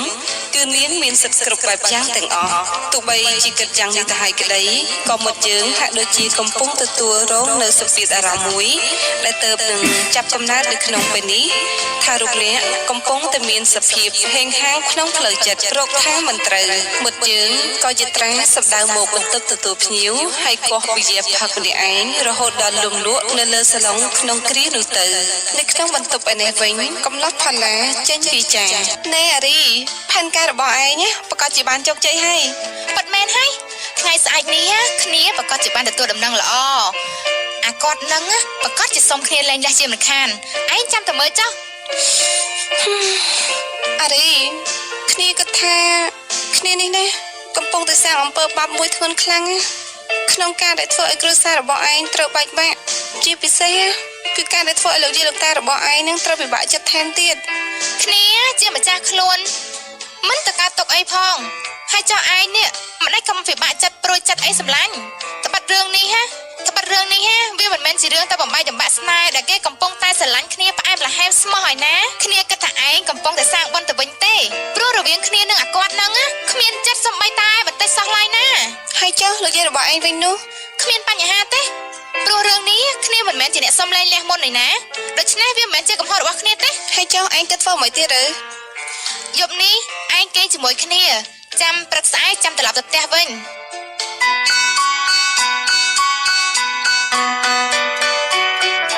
ព្រលឹមឡើងផាឡាខ្លែងកាយក៏ចាក់ចែងពីបន្ទប់ទេវរីស្រស់ពេលនោះដែរក៏ប្រទះឃើញនីដាវ៉ាន់កំពុងតែសម្ដៅមករកបន្ទប់ល្មមឃើញដូច្នេះផាឡាធ្វើពុតជាដើរត្រេតត្រោតរួចនិយាយទៅកាន់ដាវ៉ាន់អរុនសួស្ដីលោកសុំទោសខ្ញុំលាសិនហើយព្រោះខ្ញុំដូចជាអស់កម្លាំងខ្លាំងណាស់យប់មិញដល់ទៅ7ទឹកឯណោះខ្ញុំឡើងខ្សោះខ្លួនអត់ទៅហើយបាយបាយដាវ៉ាន់មិនចេញស្ដីក៏ដើរចេញទៅទាំងលាក់ទុកនៅកំផឹងឆេះឈួលងុំក្នុងដើមទ្រូងរបស់នាយមិត្តយើងនិយាយតិចៗក្នុងចិត្តថាមិនអីទេចាំមើលណាថាតាអ្នកណាជាអ្នកសំឡេងនេះមុនស្អែកឡើងវេលារសៀលនៅឯបន្ទប់ទទួលភ្ញៀវរបស់នាយវ៉ាន់កំពុងតែជជែកវែកញែកជាមួយនារីដ៏ស្រស់សុភាម្នាក់នារីដ៏ស្រស់ចំណាប់រូបនេះមានឈ្មោះថាភិសម័យកំពុងតែបោះវិចារទៅកាន់នាយដាវ៉ាន់ ណែគ្នាមើលទៅប្រពន្ធរបស់ឯងដូចជាមិនប្រចាំឯងទេតិចនាងដឹងថាយើងនេះគឺជាប្រុសកែភេទទៅគ្នាគិតថានាងមិនដឹងទេនៅពេលនេះនាងកំពុងតែលើកផ្លែឈើបន្តិចទៀតណាពេលដែលឯងលើសម្រាប់ជើងនាងមកដល់គឺដល់ពេលវេលាដែលយើងត្រូវសម្ដែងឈុតសំខាន់មួយនឹងញាក់សាច់បំផុតហើយតើឈុតអ្វីទៅគឺឈុតបើជញ្ជក់នឹងណាថាម៉េចបើជញ្ជក់ត្រូវហើយជាមួយឯងហ្នឹងត្រូវហើយចុះមានអ្នកណាក្រៅពីគ្នាទៀតទៅ អូគ្នាទៅមិនរួចទេណែតែធ្វើឲ្យបានណាយើងគ្រាន់តែធ្វើសារសារដើម្បីបន្លំភ្នែកនាងទៅតាតែណែឬសម្រាប់ជើងរបស់នាងឈិតមកដល់ហើយយើងចាប់ផ្ដើមប្រតិបត្តិការភ្លាមទៅណែគ្មានតែគ្មានស្គរទេចាប់ឡើង1 2 3 កញ្ញាភិសម័យត្រូវតាវ៉ាន់លើកអង្គុយលើភ្លើហើយធ្វើការថែថាបឈ្មោះឈ្មោលម្ដុំគុំត្រចៀករីឯដៃរបស់តាវ៉ាន់ក៏តែពីរៀបភ្លើកញ្ញាភិសម័យមិនឈប់ឈរតែវរីញញឹមស្រស់ដាក់ផ្លែឈើចុះនៅលើតុសាឡុងរួចក៏តតាំងអង្គុយចុះព្រមជាមួយនឹងវាចានៅកណ្ដាលវាលលើសាឡុងអញ្ចឹងវាមិនសូវល្អមើលទេចាអ្នកបងអាចអញ្ជើញទៅបន្ទប់ដែលមានក្រែនណាចា អូសំទោសចាក្នុងការដែលខ្ញុំទប់អារម្មណ៍មិនតាន់ តាមិនអីទេអ្នកបងអត់ទោះតាអ្នកបងមានកម្ពស់ប្រមាណដែរចា ចាគឺ1.75 ម៉ែត្រណាអូន អូ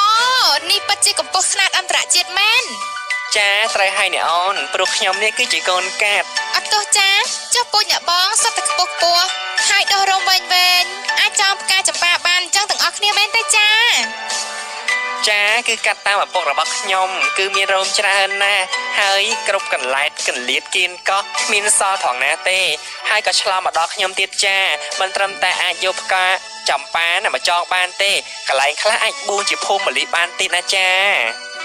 អូប្រហែលជាអ្នកបងធ្លាប់មានបទពិសោធន៍ច្រើនក្នុងការបួងសក់ហើយមើលទៅបានជាដឹងកន្លែងខ្លះដែលអាចបួងបាននោះ ចាអ្នកធ្លាប់មានខ្លះដែរណាអ្នកអូនដើម្បីឲ្យវាមានសេរីសួស្តីនៅត្រង់ម្ដុំហ្នឹងប៉ុន្តែបើបួងទៅណាវាអត់សូវជាប់សោះបួងរបូតព្រោះថាវាខ្លីពេកណា អូអញ្ចឹងមួយអាទិត្យបងកោប្រហែលដងដែរចា ចា2 ដងគឺកោគ្រប់កន្លែងតែទាំងអស់ហ្នឹង ចុះអ្នកបងមានធ្លាប់គិតថាការកោកន្លែងហ្នឹងគឺជាស្អីចង្រៃដែរទេ អត់ទេណាអ្នកអូន អត់ទោះអ្នកបងក៏ដូចជាស្រីទេតែមើលយូរទៅដូចជាដោះពុកម៉ែ អ្វីទៅដែលជាម៉ែមាត់នោះអ្នកអូន ចាគឺពុកមាត់នោះអីប្រុសដោះរោមលើបបោមាត់គេហៅថាពុកមាត់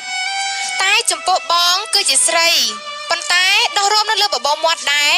នោះគេមិនហៅថាពុកម៉ែនោះអី មែនហើយអ្នកអូនដូចជាម៉ែមាត់ដូចជាអ្នកអូនថាមែនបែរសំណួរនេះសួរអ្នកអូនវិញតើក្នុងមួយអាទិត្យអ្នកអូនកោប្រមាណដងដែរចា ណែតែឯងមកសំដែងឬក៏មកសភានេះគ្នាឲ្យឯងមកសំដែងមិនមែនឲ្យឯងមកសភាគ្នាទៅវិញទៅមកនោះទេ អត់តើអ្នកបងយប់នេះអ្នកបងអាចគេងជាមួយខ្ញុំបានចង់គេងជាមួយខ្ញុំក៏បានចង់គេងជាមួយប្តីរបស់ខ្ញុំក៏បានព្រោះពេលនេះពួកយើងបាយបន្ទប់គ្នាហើយ អ្នកអូនគឺពិតជាមានចិត្តទូលាយដល់ហើយណោះ យប់នេះអូនពីសម័យតែគេងជាមួយបងមិនឲ្យអូនឯងតែគេងជាមួយស្រីម្នាក់នឹងទេ សូមបងកុំចេះដឹងពេកបានទេចំពោះរឿងនេះទុកឲ្យបងរបស់អ្នកអូនធ្វើជាអ្នកសម្រេចចិត្តទៅចោះព្រោះឥឡូវនេះអូនដូចជាមានអារម្មណ៍ថាចង់ផ្លាស់ប្ដូរចិត្តទៅវិញហើយណាបង គឺចង់ផ្លាស់ប្ដូរចិត្តយ៉ាងម៉េចទៅ គឺពេលនេះអូនដូចជាមានអារម្មណ៍ថាស្រឡាញ់ស្រីដូចគ្នាវិញហើយណាបង ទេវរីក៏ចាក់ចេញទៅតាវ៉ាន់ប្រញាប់ពីចាឡើង សួរតែឯងនេះមកជួយគ្នាដើម្បីបញ្ជាចិត្តនាងនឹងឬមួយក៏ឯងដើម្បីមកបញ្ជាចិត្តគ្នាទៅវិញនោះទេ ណែតើឯងកំពុងតែប្រច័ណ្ឌគ្នាជាមួយនឹងប្រពន្ធរបស់ឯងមែនទេ គ្មានបន្តិចណាសោះឡើយ បើគ្មានឯងគួរតែទៅគេងជាមួយប្រពន្ធរបស់ឯងទៅ មិនបានជាដាច់ខាត បែបនេះគេហៅថាប្រច័ណ្ឌហើយ តែបដា អ្នកបងភីសម័យ ចាអ្នកអូន អ្នកបងភីសម័យមកជួបខ្ញុំក្នុងបន្ទប់មួយផ្លែតខ្ញុំមានការពឹងពាក់បង ចាអ្នកអូនអ្នកបងរបស់អ្នកអូននឹងទៅដល់ក្នុងពេលឥឡូវនេះហើយចា គ្នាទៅសិនហើយណា ហាមធ្វើអីប្រៀបផ្ដាស់នៅលើក្រែរបស់យើងណាប្រយ័ត្នហើមមុខណាក្រែងមកឯងមើលមិនស្គាល់វើយ ដោយសារតែឃើញពីសម័យចូលទៅក្នុងបន្ទប់ទេវរីបាត់យូរក្រចេញមុខពេកតាវ៉ាន់ចាប់ផ្ដើមមានចិត្តអន្តេសានិងលេខសេចក្តីសង្ស័យក៏ប្រញាប់យាត្រាសម្ដៅទៅរកបន្ទប់ក៏ស្ដាប់ឮនៅវិចាររបស់ទេវរី បងគិតចូលតាមណា មាន3កន្លែងដែលអាចចូលបានគឺផ្នែកខាងលើខាងមុខនិងខាងក្រោយតើអ្នកអូនចង់ចូលតាមមួយណាដែរ តាមខាងមុខជាកន្លែងដែលធ្លាប់ចូលច្រើនដងហើយ ខាងក្រោយនៅវាយ៉ាប់បន្តិចពីដំបងតែក្រោយមកទៅវាស្រួលណា អញ្ចឹងយើងគិតធ្វើតាមខាងមុខវិញចុះព្រោះជាកន្លែងដែលអូនធ្លាប់ធ្វើស្រាប់ សម្រាប់លើអូនចោះអញ្ចឹងអូនចុះក្រោមបន្តិចមក ទីនេះមែនទេ អូកន្លែងហ្នឹងឯងអូន អញ្ចឹងបងដាក់ទៅ បងដាក់ឲ្យណាណែស្រួលទេ អូយស្រួលណាស់ ឃើញទេចេញហើយ អីលឿនម្លេះបង ចំមានទៅពិបាកអីប្រប៉ាន់ហ្នឹងនោះបាត់ភ្នែកធ្វើអីក៏ចេញដែរ អស់ចាអូនចង់ធ្វើម្ដងទៀត មានអី អូន ចង់ធ្វើតាមក្រៅនេះម្ដង មានអីធៀមណា យ៉ាប់ណាបងចូលហើយនៅ ដំបងវាយ៉ាំចឹងហើយយូរទៅណាវាលេងអីហើយ បងនិយាយត្រូវមែនតាមពិតស្រួលសោះខ្ញុំចេះហើយណាថ្ងៃក្រោយចាំធ្វើទៀត សំអាងដាវ៉ាន់ក៏បាក់ទ្វារចូលបន្ទប់ទាំងមុខមាំខុសប្លែកពីសពមួយដង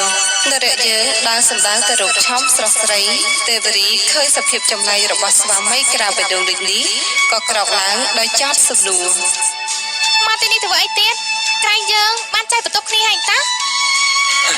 យប់នេះខ្ញុំចង់គេជាមួយនាង មិនបានជាដាច់ខាត អស់កម្លាំងខ្លាំងណាស់មែនទេនាងពិតជាប្រកែកមែនតែនគឺចេះក្បាច់គ្រប់ទាំងអស់មានទាំងលើមានទាំងក្រោមមានទាំងមុខមានទាំងឯណានេះនោះ តើគាត់ឯងចង់និយាយពីស្អីណា មិនបាច់ចាំសួរធ្វើពើនោះទេព្រោះថានាងនេះប្រកែកខ្លាំងណាស់អារឿងលើក្រែនេះខ្ញុំសូមប្រកាសប្រាប់នាងឲ្យដឹងមុនទៅចុះពេលនេះឲ្យលោកតាត្រឡប់មកវិញហើយខ្ញុំនឹងជម្រាបប្រាប់គាត់ពីរឿងរបស់នាងហើយខ្ញុំនឹងសូមលែងលះជាមួយនាងហើយ ល្អខ្លាំងណាស់ពាក្យដែលថាលែងលះនេះគឺចេញពីបបោមាត់របស់អ្នកឯងបើសិនជាលោកយាយលោកតាកាត់អីណាកុំមកបន្ទោសខ្ញុំមិនសោះ តែមុននឹងលែងលះជាមួយនាងខ្ញុំចង់បានខ្លួននាងសិនតែមុននឹងខ្ញុំនឹងលែងលះជាមួយនាងខ្ញុំចង់បានខ្លួននាងសិនកុំឲ្យខ្ញុំនេះវាខាត់ថ្លៃបណ្ដាការទៅទេនោះម្យ៉ាងទៀតណាបំណាច់ថាមានឈ្មោះជាប្តីទៅហើយគឺត្រូវតែបំពេញកិច្ចការលើក្រែនេះជាចាំបាច់រួចរាល់ហើយពេលណាខ្ញុំនឹងលែងលះជាមួយនាងភ្លាមព្រោះខ្ញុំមិនត្រូវការស្រីដែលនាំសាហាយមកដេកនៅក្នុងផ្ទះនោះទេស្រីឥតគេខ្មាស់ បញ្ចប់នៅវិចារីមិត្តយើងក៏ស្ទុះទៅច្រានតួកាយស្រីឲ្យដួលទៅលើគ្រាពុករួចក៏ចាប់ផ្ដើមអោបក្រសោបថើបញុញីផែនផ្ពាល់នឹងដើមទ្រូងដល់ពើក្រពុំរបស់ស្រីថ្លៃពោពេញទៅដោយក្តីក្តៅក្រហាយររៀលអន្ទះអន្ទែងដែលជាអត្តពលទទួលមកពីសម្រាប់នៃតណ្ហាកម្មគុណរបស់សត្វលោកយើងនេះបើទោះជាទេវរីស្រីខំរើបំរាស់យ៉ាងណាក៏ដោយចុះក៏ស្រស់ស្រីឈំយងយើងមិនអាចប្រៀបទៅលើកម្លាំងកាយដែលពេញបរិបូរណ៍ទៅដោយសាច់ដុំធំនិងពោពេញទៅដោយធម្មពលដ៏មហិមារបស់ស្វាមីក្រៅបេះដូងនេះបានឡើយនៅទីបំផុតអ្វីត្រូវបានបញ្ចប់សពគ្រប់ស្ថិតនៅក្រោមសូសោកសំណោកទូចយំខ្សឹបខ្សួលអួលអាក់របស់ម្ចាស់ខ្លួនស្រីដែលជាជនរងគ្រោះក្នុងគិលតិសៈនោះទេវរីប្រញាប់ក្រោកចេញពីបន្ទប់ភ្លាមទុកឲ្យដាវ៉ាន់ពិចារណាតែម្នាក់ឯងព្រោះអ្នកហាក់បីដូចជាគិតមិនយល់សោះថាតើទេវរីនៅក្រមុំឬយ៉ាងណានោះបើនាងធ្លាប់ឆ្លងកាត់នៅការរូបលំនេកហេតុអ្វីក៏មានលោហិតព្រមចារីដូចនេះទៅវិញដាវ៉ាន់យកដៃឆ្លីក្បាលខ្លួនឯងមួយសន្ទុះក៏ដើរសម្ដៅទៅរកបន្ទប់ទឹកដើម្បីលាងសម្អាតកាយឲ្យជ្រះស្រឡះពីភាពម៉ងសាំងនេះជាច្រើនរាត្រីមកហើយដែលឆោមស្រស់ទេវរីយើងបានមកកេងនៅឯផ្ទះម៉ាក់ប៉ារបស់នាងដែលជាហេតុនាំឲ្យនាយដាវ៉ាន់អង្គុយក្រៀមក្រំទុកសោកម្នាក់ឯងនឹងឯកាដាវ៉ាន់រត់ទៅធ្លាក់ចូលទៅក្នុងសេចក្តីវិនិយោគថែមមួយកម្រិតទៀតនៅពេលដែលមីងក្អកប្រាប់ការពិតទៅដល់អ្នកថាកំឡោះផាឡានោះគឺជាបុប្ផាមិត្តសម្លាញ់របស់ទេវរីដែលបានខ្លាញ់ខ្លួនធ្វើជាប្រុសទេប្រុសទុកសោកយើងនាវេលានេះកំពុងតែអង្គុយបណ្ដែតអារម្មណ៍នៅលើទងកំសាន្តស្រាប់តែទូរស័ព្ទរបស់អ្នកបានបន្លឺស្នូឡើងមីនុំក៏ប្រញាប់លើកទូរស័ព្ទមកនិយាយ ហឡូមានកៅអីប្រណិត បងសម្លាញ់មិនទាន់បាត់ខាងនឹងអូនទេមែនទេ ណែយើងគ្មានពេលនិយាយលេខសារអីជាមួយឯងនេះទេ ណែមិនក៏ខឹងគ្នាថ្នាក់នឹងវើអាសម្លាញ់ គឺមកពីឯងគេលោកខ្លារបស់យើងនឹងណាហើយបង្រៀនឲ្យប្រពន្ធរបស់យើងចេះប្រើក្បាច់ស្អីឯណាឯណីបើឯងហ៊ានឲ្យយើងឃើញមកផ្ទះយើងនឹងសម្លាប់ឯងចោលភ្លាម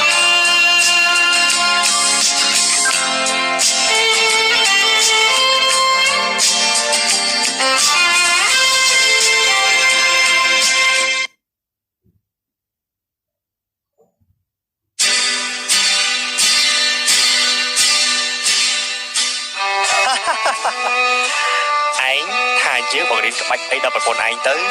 គឺក្បាច់មកក្រោយលើក្រោមឈុតស្គត់លប់របស់ឯងនឹងណា យល់ច្រឡំធំឯអាភ្លើតាមពិតទៅយើងគ្មានបានបង្រៀនក្បាច់ស្អីនោះទេតាមពិតទៅគឺយើងបានបង្រៀនប្រពន្ធរបស់ឯងអំពីរបៀបគណនារូបមន្តដែលឯងប្រើវិធីផ្សេងៗនៅក្នុងកុំព្យូទ័រទេតាមិនក៏ឯងយល់ច្រឡំទៅកើតណែសារភាពទៅណាអាថ្លាមិត្តថាឯងនេះពិតជាស្រឡាញ់ប្រពន្ធរបស់ឯងប្រចាំប្រពន្ធរបស់ឯងហើយខំធ្វើរឹកធ្វើពីដូចជាមិនស្រឡាញ់បញ្ឈប់ចិត្តឈួតលប់របស់ឯងនេះចោលតែគ្នានៅវិញណាគិតសពទៅក៏មកឈួតតាមឯងដែរក្នុងការដែលមកសំដែងធ្វើជាតួនាងពីសម័យឯនោះឆាប់មកសម្រោះសម្រួលគ្នាវិញទៅណាអាសម្លាញ់ នេះលេសិនហើយដើម្បីកុំឲ្យអស់លុយទូរស័ព្ទរបស់ឯងច្រើនពេក ដាវ៉ាន់ដាក់ទូរស័ព្ទចូលទៅក្នុងហោប៉ៅឬក៏ប្រញាប់សម្ដៅទៅរករថយន្តហើយបើកបញ្ជាចេញទៅបន្តិចមករថយន្តក៏បានមកដល់ផ្ទះវីដាតូចមួយដែលស្ថិតនៅក្នុងម្ដុំទួលគោកមីលីជាអ្នកបម្រើបានចេញមកបើកទ្វារឲ្យរថយន្តរបស់ដាវ៉ាន់ចូលរថយន្តចតរួចរាល់ដាវ៉ាន់ក៏ប្រញាប់ចូលទៅខាងក្នុងក៏ពោលប្រទះទៅនឹងអ្នកស្រីឆាវិនដែលជាមេដារបស់ទេវរី អ្នកម៉ាក់កូនចង់ជួបទេវរី កូននិងទេវរីមានរឿងអីជាមួយគ្នាមែនទេបានជាទេវរីយំហើយហាមផ្ដាច់មិនឲ្យនរណារវីរវល់ជាមួយនាងទៀតជាពិសេសណាគឺរូបកូននេះតែម្ដង គ្មានរឿងធំដុំអីទេម៉ាក់កូនសុំទៅរកនាងសិនហើយទេវរីបើកទ្វារបងអូនបងមកយកអូនត្រឡប់ទៅផ្ទះវិញបងនឹងថាបងធ្វើខុសចំពោះអូនខ្លាំងណាស់បងបានចោទប្រកាន់អូនខុសហើយបងសុំទោសផងណាបើព្រលឹងស្ទើរមានជ័យបងនឹងថាអូននៅបរិសុទ្ធតែបងបានចាប់រំលោភអូនទាំងកំរោលនិងបានពោលពាក្យតែឌីលអូនជាច្រើនទេវរីបងសូមសារភាពថាបងមកទល់ពីនេះបងបានយល់ពីចិត្តខ្លួនឯងច្បាស់ណាស់ថាបងស្រឡាញ់អូនប្រច័នអូនបងនឹងទទួលខុសត្រូវហើយនឹងបំពេញទូនាទីជាប្តីរបស់អូនឲ្យបានល្អបើកទ្វារបងមកណាអូនណា កូនត្រឡប់ទៅផ្ទះសិនចុះចាំម៉ាក់ជួយបញ្យល់ឲ្យត្រឡប់ទៅផ្ទះវិញនៅថ្ងៃស្អែកនេះណា បាទម៉ាក់កូនសង្ឃឹមថាម៉ាក់អាចនឹងជួយនិយាយជាមួយនាងឲ្យកូនបាន ព្រឹកនេះពូឆនដែលជាអ្នកបើករថយន្តរបស់អ្នកស្រីឆាវិនបានជូនទេវរីមកកាន់គេអដ្ឋានរបស់នាងវិញគ្រាមកដល់ដាវ៉ាន់ចេញមកទទួលភរិយាដោយទឹកមុខត្រេកអរបំផុតតែត្រូវទេវរីធ្វើប្រងើយកន្តើយហាក់ដូចជាមិនចាប់អារម្មណ៍នឹងវត្តមានរបស់អ្នកបន្តិចសោះឡើយទេវរីចូលទៅសម្ងំនៅក្នុងបន្ទប់របស់នាងដាវ៉ាន់គោះទ្វារជាញយដងពេកទេវរីក៏ចេញមកបើកឲ្យអ្នកប្រុសញញឹមស្រពោន ទេវរីបងមានរឿងជាច្រើនណាស់ដែលត្រូវនិយាយជាមួយអូនទេវរីអូនដឹងទេថាភាពប្រងើយកន្តើយរបស់អូនគឺកាន់តែធ្វើឲ្យបងកាន់តែឈឺចាប់អូនជាស្លេងបងចុះបងអាចទទួលបានទាំងអស់ព្រោះបងបានធ្លាក់ខ្លួនខ្លាយទៅជាជនដែលចោះចាញ់ចំពោះការតាំងចិត្តរបស់ខ្លួនទៅហើយពីដំបូងបងមិនដែលគិតថានឹងមានថ្ងៃនោះទេតែឥឡូវគឺវាបានប្រែប្រួលអស់ទៅហើយក៏ព្រោះដោយសារតែទូនីតិនឹងនាមជាស្វាមីម្នាក់តម្រូវឲ្យរូបបងត្រូវដាក់ចេញនៅការទទួលខុសត្រូវចំពោះរូបអូនដែលមាននាមជាភរិយារបស់បងក៏មានចិត្តប្រច័ណ្ឌនិងហួងហែងភរិយាដូចជាប្រុសដទៃនៅក្នុងលោកនេះដែរ តើលោកជាមនុស្សឬក៏ជាសត្វដែលរឆានទៅបានជាស្ដោះហើយលេបវិញដូច្នេះនោះខួរក្បាលរបស់ខ្ញុំចាំអត់ភ្លេចអំពីទង្វើកំរោលដែលលោកធ្វើមកលើរាងកាយខ្ញុំការធ្វើបែបនេះណាមិនមែនជាសេចក្តីស្រឡាញ់ដែលប្តីផ្ដល់ឲ្យប្រពន្ធនោះទេវាគឺជាអំពើឈួតលេលាជាពិសេសណាគឺពាក្យតេះដៀលមកលើរូបខ្ញុំជាស្រីហើយថែមទាំងប្រើវិចារចាក់បេះដូងរបស់ខ្ញុំនិងលែងលះខ្ញុំទៀតឥឡូវនេះបាច់ចង់មកជានាជាមួយខ្ញុំវិញកាន់ ខ្វល់នឹងស្ទេសបញ្ញៈជាស្ដីថាបងយ៉ាងណានោះទេបំណាច់មិនមានឈ្មោះជាប្តីអូនហើយដាច់ខាតបងនឹងបំពេញនៅទូនីតិនេះឲ្យបានល្អ ឈប់យល់សពទៀតទៅគ្មានថ្ងៃណាដែលខ្ញុំអភ័យទោសឲ្យលោកនោះទេ បញ្ចប់សម្ដីដោយភ្លាមស្រស់ស្រីទេវរីក៏ទាញទ្វារបន្ទប់បិទឬសូក្រាំងទុកឲ្យដាវ៉ាន់បង្ខំចិត្តចាក់ចេញទាំងអារម្មណ៍ពោពេញទៅដោយភាពតានតឹងចំបែងចិត្តរកខ្លាំងមិនត្រូវថ្ងៃនេះជាថ្ងៃ8វិនាទិវាបុណ្យសិទ្ធិនារីដាវ៉ាន់បានកាន់កញ្ចប់កាដូដ៏ធំនិងស្រស់ស្អាតមួយសម្រាប់ទុកជូនភរិយាជាការលួងចិត្តបន្ទាប់មកមិត្តយើងក៏បានយកទៅជូនភរិយាគ្រាដែលលោកនាងកំពុងតែអង្គុយចាក់កូនកន្សែងលើទងខណៈពេលដែលទៅដល់ក្បែរកាយស្រីបរិបកំសត់យើងក៏លើកកាដូមួយនេះជូនទៅកាន់ភរិយាទាំងសម្ដីស្រទន់ បងជូនកាដូអូននៅក្នុងថ្ងៃបុណ្យសិទ្ធិនារីនេះណា ទេវរីដាក់កន្សែងចុះរួចញញឹមស្ងួតហើយលើកហត្ថាទទួលយកកាដូនេះរួចហើយក្រោកឈរឡើងបន្ទាប់មកបោះកាដូចោលទៅនឹងដីទាំងវិចារមុននឹងចាក់ចេញពីទីនេះ ខ្ញុំមិនត្រូវការកាដូលងចិត្តនេះទេខ្ញុំខ្ពើមណាស់ បងបានធ្វើបបរសម្ដេចនេះមកឲ្យអូនញ៉ាំឲ្យអូនឆាប់មានកម្លាំងព្រោះបងមើលទៅអូនហាក់ដូចជាអស់កម្លាំងហើយស្លេកស្លាំងសម្បើមណាស់ ខ្ញុំចេញទៅក្រៅឥឡូវហ្នឹងហើយខ្ញុំមិនត្រូវការបង្អែមទៅស្មុកក្រោកនេះទេ លោកយកទៅវិញចុះ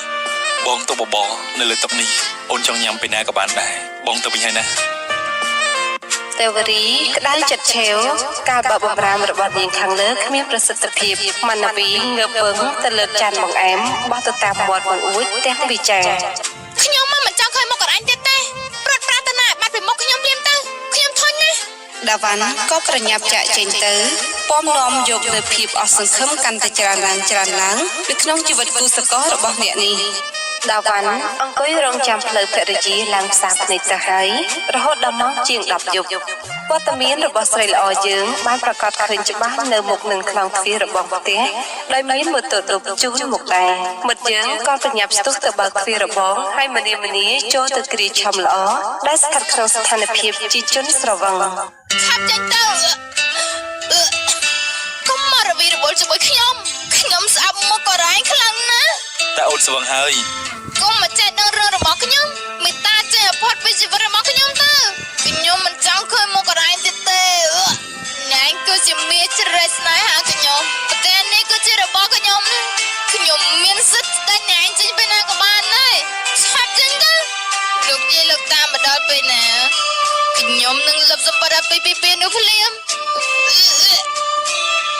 បញ្ចប់នៅវិចារកំហឹងនេះធីតាឆ្នះក៏ប្រញាប់ចាក់ចេញពីមុខរបស់កំឡោះកំសត់យើងទាំងដំណើរត្រេតត្រោតយត្រាបានបន្តិចស្រាប់តែនួនស្រីជ្រុះអ្វីមួយយ៉ាងដែលចេញពីហៅប៉ៅតែស្រីល្អយើងមិនបានចាប់ផ្លឹកនោះឡើយដាវ៉ាន់ក៏ប្រញាប់រើសមុខមើលឡើងជាលិខិតមួយច្បាប់មិត្តយើងក៏ប្រញាប់លាសម្បត្តិនេះឡើងរួចយកទៅអង្គុយអានលើបងមួយក្រោមពន្លឺអំពូលម៉ែតខ្លឹមសារនៃសម្បត្តិមួយនេះមានដូចខាងក្រោម តាវរីមាបងអស់រយៈពេល3ឆ្នាំមកហើយតែបងខកខានមិនបានឃើញមុខអូនតើអូនសុខសប្បាយដែរឬទេបងបានស៊ើបដឹងថាអូនរៀបការហើយពេលនេះអូនប្រហែលជាកំពុងតែរស់នៅប្រកបទៅដោយសេចក្តីសុខសប្បាយខ្លាំងណាស់ហើយមើលទៅតាវរីបងពិតជាមានការសោកស្ដាយខ្លាំងជាពន់ពេកដែលកើតមកជាកូនអ្នកស្រែគ្មានទ្រព្យសម្បត្តិដើម្បីចម្លងរូបបងឲ្យបានជួបនឹងអូនជាគូគប់ឡើយ គឺទទួលបានត្រឹមតែដួងចិត្តសោកការនេះជាលទ្ធផលនៃការតបស្នងមកវិញតែប៉ុណ្ណោះគ្រួសាររបស់អូនបានយកមាសប្រាក់ធនធាននិងប្រពៃណីចាស់កំរើក្នុងនាមជាមេដឹកនាំគ្រួសារមកធ្វើជាព្រំដែនខំញែកស្នេហាយើងឲ្យបែកឃ្លាតឆ្ងាយពីគ្នាផុតវិស័យនៃក្តីរំពឹងថាយើងអាចនឹងជួបគ្នាជាគូអនាគតបងសែនជឿចាប់ណាស់ភាពខកបំណងនេះបានតម្រូវឲ្យបងចូលប្រឡូកជាមួយនឹងជនសង្គមងងឹតក្នុងការប្រកបមុខរបរខុសច្បាប់ដែលសង្គមគេស្អប់ខ្ពើមគឺការជួញដូរគ្រឿងញៀន បងដឹងថាទង្វើរបស់បងនេះគឺមិនគប្បីចំពោះមនសិការនិងសតិសម្បជញ្ញៈរបស់បងទេតែបងដាច់ខាតត្រូវតែបង្ខំចិត្តធ្វើដើម្បីមានប្រាក់យកទៅជះលើគ្រួសាររបស់អូនដែលស្ថិតនៅក្នុងគោលបំណងបងបែរអរិយាប័ត្ររបស់ពួកយើងទៅមករកគ្នាបងឈប់មានការជំទាស់ពីរឿងរបស់យើងទៀតហើយឥឡូវបងមានប្រាក់ច្រើនតែអូនបែរជារៀបការចោលបងទៅវិញ តែពាក្យសម្បត្តិដែលអូនបានស្បត់ថាអូនស្រឡាញ់បងតែម្នាក់គត់ព្រមចារីរបស់អូនពេលសារទុកសម្រាប់តែបងម្នាក់គត់នោះតើអូននៅចាំបានដែរទេគឺអូនកំពុងតែរស់ក្នុងសុភមង្គលប៉ុន្តែជាសុភមង្គលលើកំណត់ទុកសោកសៅនិងទឹកភ័យរបស់បងរាល់ពេលគ្រប់វេលាគឺបងនឹកឃើញអូនគ្រប់ពេលវេលាជានិច្ចបើអូននៅតែស្រឡាញ់បងអត្តនេះអូនអាចមកជួបបងបានទេគឺនៅលើឆ្នេរខ្សែកំណើតស្នេហ៍ចាស់របស់យើងបងជាជនសង្គមងងឹត នឹងជាមុខសញ្ញារបស់ប៉ូលីសឯភ្នំពេញនិងកំពង់សោមនេះផងដែរដូច្នេះបងមិនអាចចេញមុខចេញមាត់បានឡើយព្រោះបងដឹងថាមួយរយៈនេះប៉ូលីសកំពុងតែតាមដានក្រុមរបស់បងសម្បត្តិដែលបានធ្លាក់មកលើដៃអូននេះគឺបងបានប្រើកូនចៅបងឲ្យយកមកឲ្យអូនដោយមានការប្រថុយប្រឋានលាហើយជួបគ្នាឆាប់នេះពីបងខេមរាបរិយាស្នេហ៍អូនតែម្នាក់គត់ក្នុងជាតិនេះ ដាវ៉ាន់បាត់លិខិតវិតុកទាំងទឹកមុខបង្កប់ទៅដោយភាពក្រៀមក្រំរកថ្លៃមិនត្រូវអ្នកប្រុសពណ៌តិចក្នុងចិត្តទាំងភក្តិរិះគិតទៅឆ្ងាយតែស្ថិតនៅក្នុងលំនាំបញ្ហានៃរឿងខាងលើ ខ្ញុំឃើញច្បាស់ខ្ញុំយល់ច្បាស់ថាពេលនេះទេវរីនេះមានសង្សារសំណប់ចិត្តទូទៅតាមពិតទៅភាពហូរហែងខ្លួនប្រាណនិងការស្អប់ខ្ពើមនាងចំពោះខ្ញុំវាជាចម្លើយមួយដែលច្បាស់ទៅហើយថានាងមិនដែលមានចិត្តស្រឡាញ់ខ្ញុំឡើយ នាងរៀបការជាមួយខ្ញុំក៏ព្រោះតែចាស់ជាអ្នករៀបចំទុកដាក់តែប៉ុណ្ណោះហើយនាងបង្កើតរឿងលេងលះជាមួយខ្ញុំនេះគឺជាបំណងប្រាថ្នាដើម្បីបានជួបជុំនឹងសង្សារចាស់របស់នាងតើវាមានប្រយោជន៍អ្វីសម្រាប់ខ្ញុំតែត្រូវតស៊ូនៅទីនេះដោយមានឈ្មោះថាជាជនទី3ឬក៏ជាបន្លានៅក្នុងកែវភ្នែករបស់គេតទៅទៀតនោះទេគឺមានតែការដកខ្លួនចេញទៅឲ្យឆ្ងាយតែប៉ុណ្ណោះទេ នោះទៅជាការល្អបំផុតសម្រាប់ខ្ញុំ អ មិត្តយើងដកដង្ហើមធំរួចដាក់មុខចុះវិញទាំងលើខិតខាមុខញីគេសារបស់ខ្លួនឯងរួចថ្លែងបន្តនៅពំនោលសកាតែអ្វីដែលជាផលវិបាកបំផុតនោះគឺពេលនេះខ្ញុំបានដាក់ចិត្តដាក់កាយស្រឡាញ់និងព្រួយបារម្ភពីនេះជ្រុះលោអស់ទៅហើយតើខ្ញុំគួរធ្វើយ៉ាងណាទៅប្រសើរតើខ្ញុំត្រូវនឹងឬក៏ត្រូវទៅឃើញមីកមានទឹកមុខក្រៀមក្រំស្រពោនខុសប្លែកពីធម្មតាទេវរីក៏ប្រញាប់ចោទសួរ មីងថ្ងៃនេះម្ដេចក៏ទឹកមុខក្រៀមក្រំសម្បាម្លេះអ្នកនាងមិនដឹងទេថាអ្នកប្រុសបានចាក់ចេញពីផ្ទះនេះទៅហើយគឺចេញតាំងពីព្រលឹមស្រាងម្លេះ ទេវរីសែងរំជួលចិត្តតែខំសម្រួលរបៀធ្វើហាក់ដូចជាគ្មានរឿងអ្វីកើតឡើង តែគាត់ទៅណាមីងខ្ញុំមិនដឹងទេអ្នកនាងតែគាត់ប្រាប់ថាគាត់នឹងទៅរហូតហើយគាត់មិនត្រឡប់មកវិញទេព្រោះអ្នកនាងនឹងមិនត្រូវការគាត់ កាលបើប្រទេសឃើញចៅវាយស្រីតាំងនៅឈរស្ងៀមស្ងាត់និងក្រៀមក្រំយ៉ាងដូចនេះនោះមីងក្អកក៏ស្រដីបន្ថែម អ្នកនាងទាំងទីមួយរយៈនេះអ្នកប្រុសណាស់ប្លែកណាស់គាត់ទៅផ្សារធ្វើបង្អែមធ្វើម្ហូបទៅផ្ទាល់ដៃដើម្បីផ្គាប់ចិត្តអ្នកនាងនឹងណាសំបីតែកៅអៅក្នុងកៅអៅក្រៅក៏អ្នកប្រុសយកទៅបោកគួរឲ្យដែរហើយមានយប់ខ្លះណាអ្នកប្រុសអង្គុយចាំអ្នកនាងរហូតទៅដល់ពាក់កណ្ដាលអាទិត្យក៏មានដែរគឺអ្នកប្រុសស្រឡាញ់អ្នកនាងហើយគិតពីអ្នកនាងខ្លាំងណាស់មិនក៏អ្នកនាងដាច់ចិត្តឲ្យអ្នកប្រុសចាក់ចេញពីផ្ទះយ៉ាងដូចនេះ ថារួចមីងក្អកក៏ចេញទៅទុកឲ្យឆោមស្រីពៅឈរត្រឹងតែម្នាក់ឯងប្រៀបដូចជារូបចម្លាក់នៅក្នុងគ្រាដែលគ្មានវត្តមានរបស់ដាវ៉ាន់ដូច្នេះចាប់ផ្ដើមធ្វើការលាតត្រដាងលើដួងចិត្តអាចកំបាំងរបស់នាងតាមរយៈទំនួលស្គាល់ថារូបស្រស់ស្រីថ្លៃយើងក៏មានចិត្តស្រឡាញ់ស្វាមីមិនតិចតួចនោះដែរអវត្តមានរបស់ស្វាមីនាំឲ្យមាណវីហេងហាងក្នុងចិត្តរកថែងមិនត្រូវទឹកភ្នែកជាច្រើនដំណក់ក៏ចាប់ផ្ដើមរមៀលធ្លាក់ចុះមុខស្រោចជោគលើកំរងផែនថ្ពាល់ទាំងសងនៃឆោមស្រីគឺជានិមិត្តសញ្ញានៃវិបដិសារីចូលមុខជាស្ដីនិងធ្វើការដាក់ទណ្ឌកម្មមកលើផ្លូវចិត្តរបស់ស្រស់នួនស្រីឲ្យរត់តែស្លាប់ស្រពោនមានលំនាំមិនខុសពីបុប្ផាដែលប្រត់ប្រាស់នៅទឹកសន្សាមជាយូរកាលមកហើយស្រស់ក៏និថាប្រញាប់យាត្រាទៅបន្ទប់ប្រថ្លៃតែអ្វីក៏បាត់អស់គ្មានដានសោះសំបីតែសម្លៀកបំពាក់ក៏គ្មានសល់ដែរ ស្រស់ស្រីក៏ក្រាបយំខ្សឹបខ្សួលអូលអាក់នៅលើខ្នើយតែម្នាក់ឯងចិត្តមួយក៏ស្អប់ខ្លាំងចិត្តមួយទៀតក៏អាណិតស្រឡាញ់ប្រច័ណ្ឌបានកំពុងប្រទានទៅទងគ្នាទៅវិញទៅមកនៅទីបំផុតចម្លើយសារភាពដ៏ពិតប្រាកដមួយរបស់ស្រស់ស្រីយើងនោះគឺសេចក្តីស្រឡាញ់មួយដ៏ធំធេងរូបរាងដ៏សង្ហាអមដោយនេត្រាភ្លឺថ្លាខ្មៅស្រិលបីដូចជានិលឆ្នៃសាច់ដុំធំបបោមាត់ដិតដាមដោយស្កាំញញឹមពាក្យទីនោះគឺកំពុងតែបានខកអណ្ដែតមកចាក់ពេញព្រាបនៅក្នុងចិន្តាអារម្មណ៍របស់ស្រស់ស្រីញ៉ាំងឲ្យហរតីស្រស់ស្រីកនិថាយើងកាន់តែក៏ក្រើក្រំពើកញាប់ញ័រថែមមួយកម្រិតទៀតអ្វីដែលនាំមកនូវសេចក្តីអាឡោះអាល័យដ៏មហិមាសម្រាប់ជីវិតរបស់នាងគឺទឹកមុខស្រពាប់ស្រពន់ចម្លែករបស់បុត្រយើងនាប៉ុន្មានថ្ងៃចុងក្រោយនេះដែលអាចបញ្ជាក់អំពីភាពអសង្ឃឹមដ៏ធំធេងនៅចំពោះមុខបណ្ដាពើធ្វើប្រងើយកន្តើយនិងភាពរឹងរូសរបស់នួននាងខ្លួនឯងឥឡូវនេះ រូបបរោះយើងក៏ចាក់ចែងផុតទៅហើយភាពសំប្រាថ្នារបស់ទេវរីស្រីក្នុងការដែលបានកំណត់ទុកក៏លេចចេញជារូបរាងទៅហើយដែរគឺតាមរយៈការប្រត់ប្រាស់គ្នានាងត្រូវតែសប្បាយចិត្តហេតុអ្វីក៏នាងយំទេវរីក៏បានប្រទះឃើញនៅលិខិតតូចមួយនៅលើក្បាលដំណេករបស់ដាវ៉ាន់ឆោមស្រីប្រញាប់វាអានទាំងអារម្មណ៍ក្តុកក្តួលរំជួលចិត្តជាពន់ពេកជួនចំពោះទេវរីខ្ញុំពិតជាមានការសោកស្ដាយចិត្តជាបំផុតក្នុងនាមដែលខ្ញុំបានសម្ដែងនៅល្ខោនស្នេហាមួយនេះជាតួអង្គទី3ដែលបានចូលខ្លួនមកបំបែកពង្រត់ប្រត់ប្រាស់ស្នេហាដ៏ស្មោះស្ម័គ្រមួយគូរបស់គេឲ្យប្រត់ប្រាស់គ្នានៅក្នុងគ្រាទឹកភ្នែកនេះខ្ញុំទទួលអារម្មណ៍ថា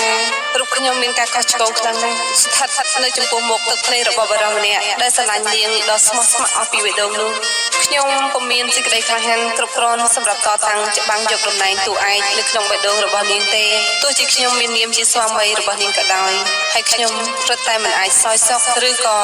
កំសាន្តចិត្តបាននៅពីក្រោយខ្នងភាពកំសត់និងទឹកភ្នែកសកែរបស់បរិសុទ្ធម្នាក់ដូចគ្នានោះដែរអាពាហ៍ពិពាហ៍រវាងនាងហើយនិងខ្ញុំរួមជាមួយនឹងទង្វើដែលខ្ញុំបានធ្វើទៅលើនាងតម្រូវឲ្យនាងឈឺចាប់និងត្រៀមក្រំយ៉ាងទម្ងន់នេះគឺជាការបញ្ជាក់ឲ្យកាន់តែច្បាស់ថាអំពីការយំស សោកនៅភាពកញ្ញាដែលរូបនាងត្រូវបោះបង់ចោលឆោមយងមកលើរូបខ្ញុំដែលមិនមែនជាប្រុសកំពូលស្នេហ៍នៅក្នុងចិត្តរបស់នាងដែលនាមជាស្វាមីក្រាបបេះដូងនោះខ្ញុំសូមសារភាពថាមកដល់ឥឡូវនេះខ្ញុំបានស្រឡាញ់រូបនាងជ្រុលទៅហើយជ្រុលហួសរហូតពិបាកនឹងអាចស្រេចស្រង់ចិត្តមួយនេះមកវិញបានដែលនេះកើតមកពីទង្វើខុសឆ្គងដែលតម្រូវឲ្យរូបខ្ញុំដាក់ចិត្តរកការទទួលខុសត្រូវគឺមានន័យថាជាសំណងសម្រាប់លុបលាងនៅទោសកំហុសដែលខ្ញុំបានសាងចំពោះនាងដែលនាងពុំទទួលយកដូចនេះប្រឈមមុខជាមួយនឹងស្ថានភាពនេះគឺមានតែការចាក់ចែងទៅដូច្នេះនោះទេទើបអាចដោះស្រាយបានដល់ប្រសើរបំផុតសម្រាប់យើងទាំងអស់គ្នាបើទោះបីជាការចាក់ចែងទៅនេះតម្រូវឲ្យរូបខ្ញុំទទួលនៅសេចក្តីជឿចាប់ផ្លូវផ្សារនិងរកម្មដងចិត្តក្នុងនាមជាស្វាមីក្រាបបេះដូងយ៉ាងណាក៏ដោយក៏ខ្ញុំសុខចិត្តលើកដៃទទួលទាំងក្តុកក្តួលទាំងទឹកភ្នែកដើម្បីឲ្យគូស្នេហ៍របស់នាងបានសម្រេចនៅបំណងនៅក្នុងគ្រួសារ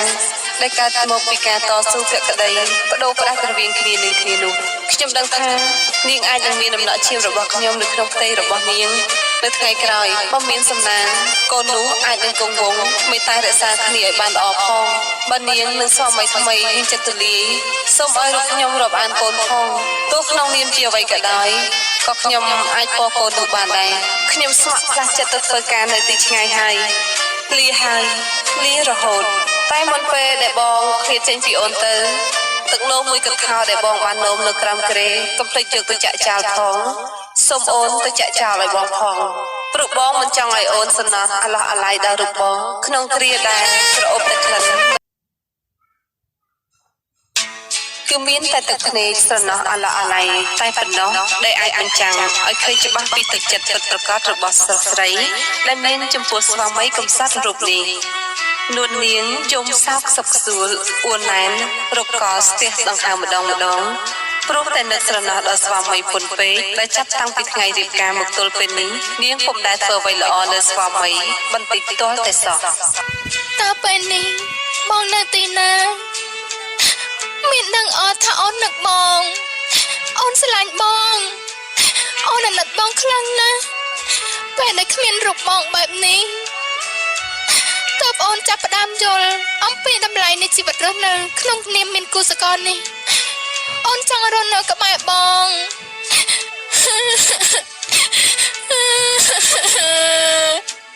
ភាពសោកសៅនឹងការស្រណោះអាឡោះអាល័យដ៏ធំមហិមានេះ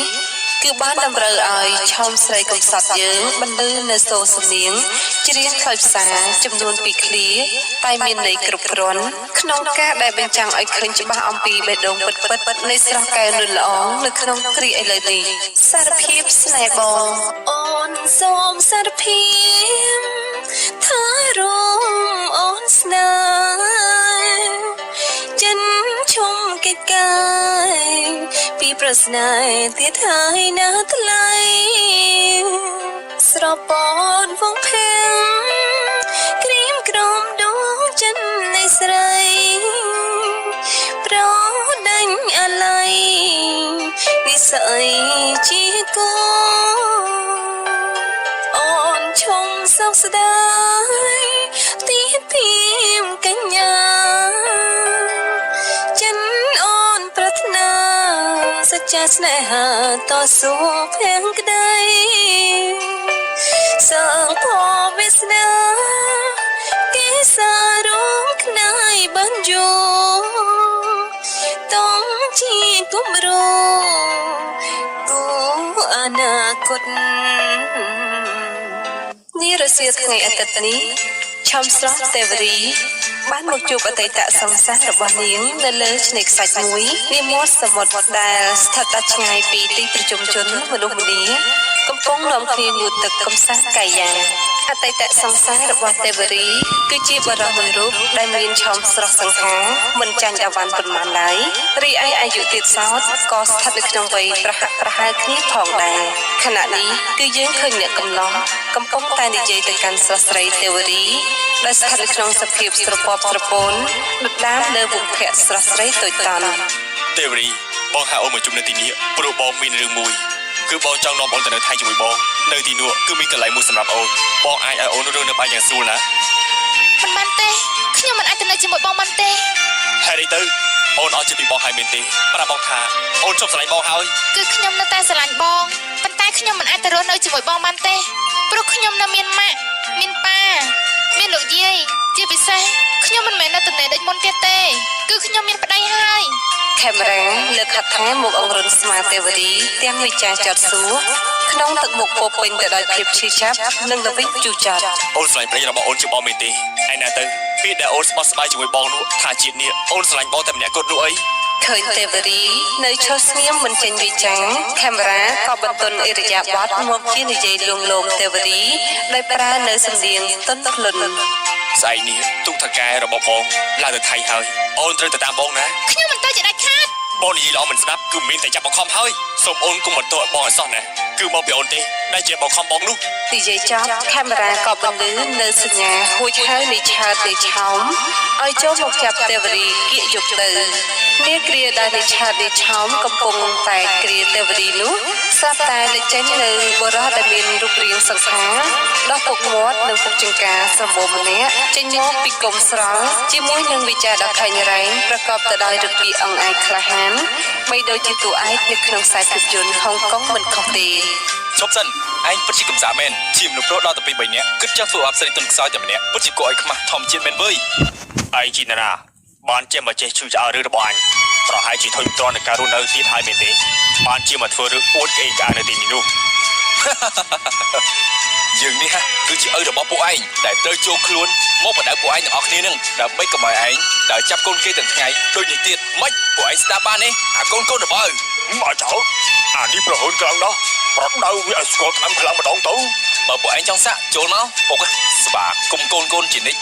មិនទាន់ទាំងបានបញ្ចប់លើប្រយោគខាងលើនេះបានស្រួលពួលផងនោះស្រាប់តែជនពីលទាំងពីរបានស្ទុះព្រមគ្នាមកដល់ផងទាត់ផងស្ថិតនៅក្នុងគោលបំណងផ្ដាច់សង្សារអាយុជីវិតរបស់នៃពុកវត្តម្នាក់នេះឲ្យខ្សឹមខ្សែភ្លាមនៅនឹងកន្លែងដែលមិនបានតដៃប៉ុន្តែបរិះពុកវត្តរូបនេះមិនមែនជាបាសាដែលតាំងនៅស្ងៀមឲ្យគេទាត់ធាក់បានតាមអំពើចិត្តឯណាប្រហែលជាងព្រួយទៅទៀតកំឡោះយើង ក៏បានកិច្ចវឹងរួចផុតពីកណ្ដាប់ដៃកណ្ដាប់ជើងរបស់ជនព្រាតទាំងពីរហើយរំដោះខ្លួនឈរនៅក្បែរគល់ស្រល់ធ្វើប្រងើយសេតឱកាសបើកចំហនោះនៃពុកមាត់បានប្រឡែងមួយជើងយ៉ាងអស់ទំហឹងចំចង់ដង្ហើមនៃឆើតរហូតធ្វើឲ្យចុកឆ្អល់ងើបលេងរួចនៃឆើតលាន់មាត់ អូយអូយចុកណាម៉ែអើយអូយជួយខ្ញុំផងអាចឆោមឆាប់នាំអញទៅការមណ្ឌលសុខភាពទៅឲ្យលឺឡើងអាចកូនឡើងបន្តិចទៅបន្តិចទៀតចាំទៅទាំងពីរនាក់ណអញទៅលេងរួចហើយ នៃឆោមក៏ស្ទុះវឹងរត់សម្ដៅទៅរកគូសត្រូវជាថ្មីពេលនេះឆាកប្រយុទ្ធដៃទល់ដៃជើងទល់ជើងក៏កាហៀបទោសនៅចំពោះមុខច្បាប់ទៀតនោះធ្វើឲ្យនាយខេមរ៉ាចេញបញ្ជាឲ្យនាយឆាតនិងនាយឆោមចងនាងផ្អោបជាប់ខ្នងទល់ខ្នងជាមួយនឹងនាយពុកមាត់នៅ ខ្ញុំទៅហើយពេលនេះមិនដឹងថាគាត់កំពុងតែធ្វើអ្វីនៅទីណាពេលនេះខ្ញុំនឹកគាត់ខ្លាំងណាស់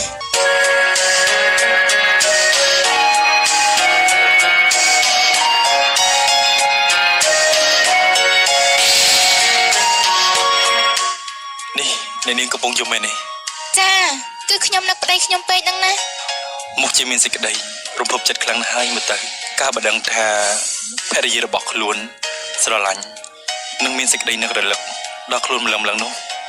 លោកសួរពីខ្ញុំច្រើនណាស់ខ្ញុំចង់សួរលោកវិញម្ដងថាតើលោករស់នៅឯណាហើយមានគ្រួសារនៅ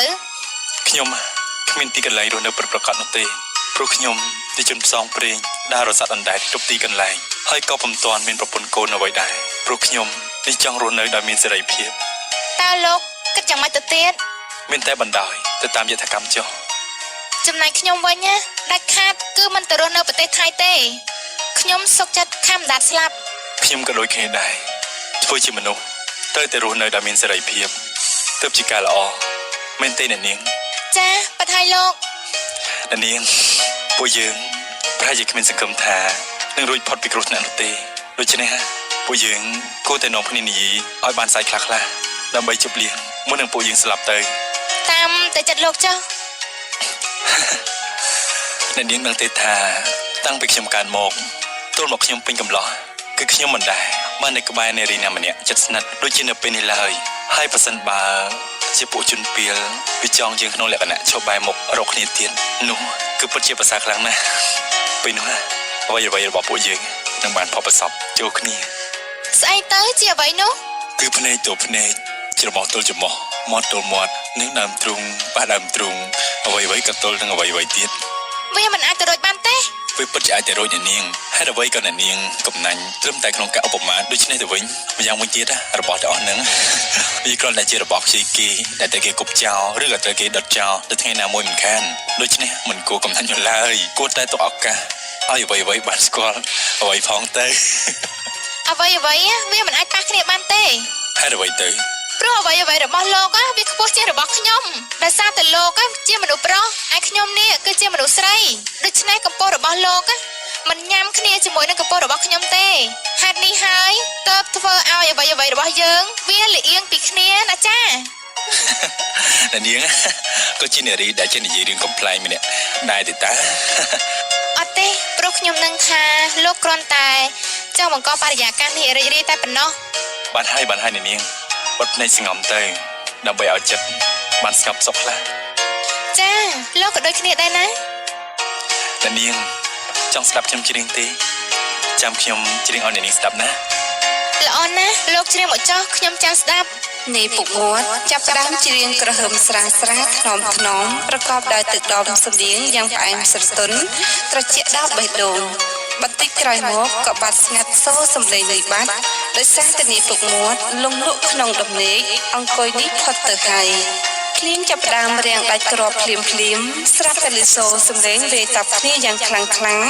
ដែលហេតុការណ៍នេះបណ្ដាលឲ្យនាយពុកមាត់និងទេវរីភ្ញាក់ពីការលងលក់ដោយក្តីតក់ស្លុតលេឡំនឹងក្តីងឿងឆ្ងល់នាយពុកមាត់ពល អ្នកនាងនៅខាងក្រៅប្រហែលជាមានរឿងហេតុការណ៍មិនស្រួលហើយ គ្រាពលបានត្រឹមនេះក៏ស្រាប់តែឮសំឡេងផ្ទុះអាវុធជាច្រើនគ្រាប់នាំឲ្យទេវរីស្រីកើតឡើងរត់ទ្វេដងនៃសេចក្តីភិតភ័យរំពេចនោះ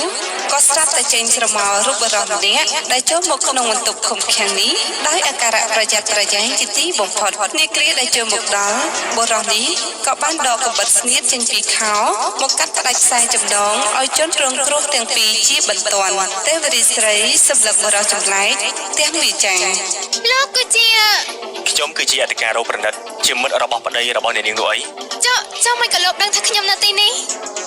វាជាការស៊ើបអង្កេតរបស់អង្គភាពខ្ញុំក្នុងរឿងករណីជួញដូរថ្នាំញៀនរបស់បាក់ពួកនីខេមរ៉ានោះតោះបញ្ញាប់ចាក់ចេញពីទីនេះភ្លាមទៅតលពួកជនពៀកំពុងតែជាប់ផ្លែប្រយុទ្ធជាមួយនឹងខាងសមត្ថកិច្ច គ្រាន់តែបញ្ចប់សម្ដីដោយភ្លាមអធិការរងប្រណិតប្រញាប់ក្រោកឡើងដែលនាំមុខជនរងគ្រោះទាំងពីរចេញទៅខាងក្រៅដោយអេរយាប័តលបនិងថ្នមនៅសម្រាប់ជើងមិនឲ្យលឺសូរគ្រាដែលចេញមកដល់ខាងក្រៅអធិការរងយើងប្រែជាស្រឡាំងកាំងនៅពេលដែលទៅឃើញកូនចៅក្រមបង្កប់របស់ខ្លួនស្លាប់អស់3នាក់របួស2នាក់និង2នាក់ទៀតត្រូវបានខេមរានៃឆាតជុំកំភ្លើងជាប់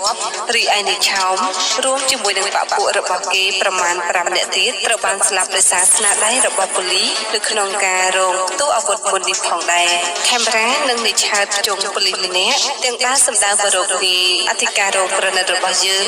រួមទាំងវិចារញញឹមចំអក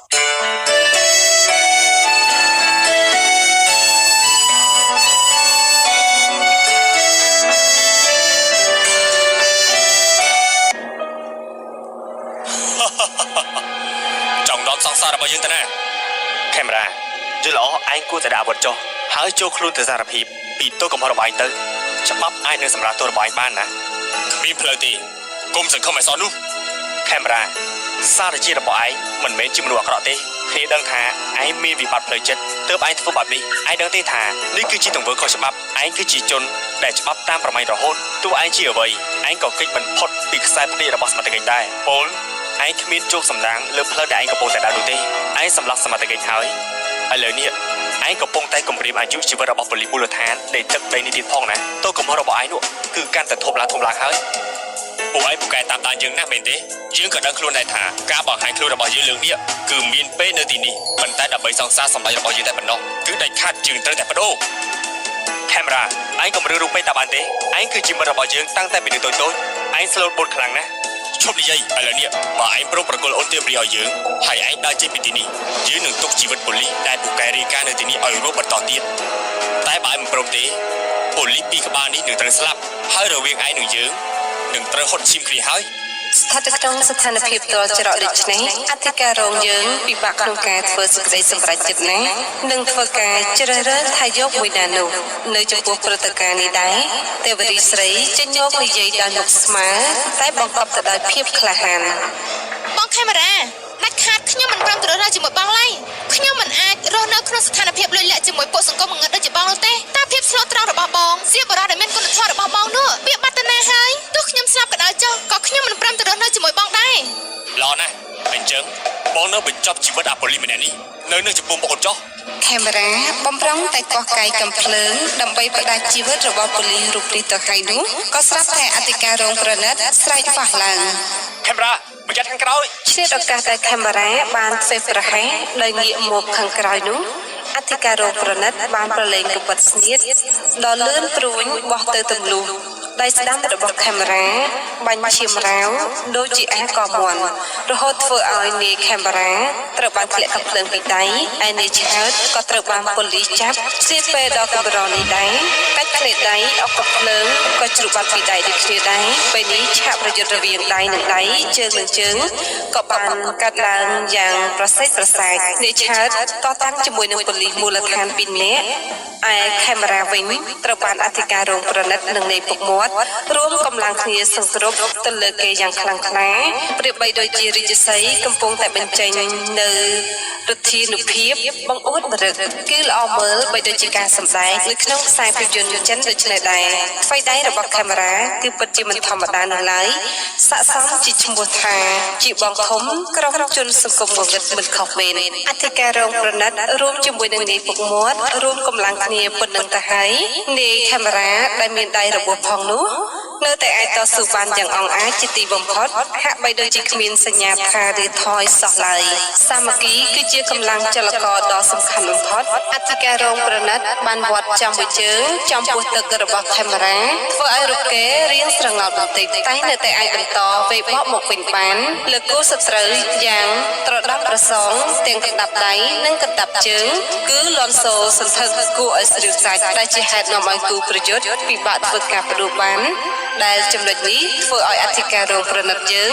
រួមទាំងនៃពុកមាត់ទទួលស្គាល់ថាថ្មីដៃរបស់នៃខេមរ៉ាគឺពិតជាមិនធម្មតានោះឡើយឆ្លៀតឱកាសតែនៃខេមរ៉ារៀងស្បាយអនុភាពនៃធម្មពលប្រយុទ្ធរបស់ខ្លួននៅក្នុងការតទល់ជាមួយនឹងសត្រូវដែលមានគ្នារហូតដល់2នាក់នោះនៃពុកមាត់បានឃើញអំពីចំណុចខ្សោយរបស់នៃខេមរ៉ានៅក្នុងដំណើរការប្រយុទ្ធប្រមាណ5នាទីកន្លងមកនេះគឺគេមានការធ្វើប្រហែសដោយចំហនៅត្រង់ល្វែងខាងក្រោមហើយផ្ដោតជាសំខាន់លើការងារផ្នែកខាងលើតែប៉ុណ្ណោះ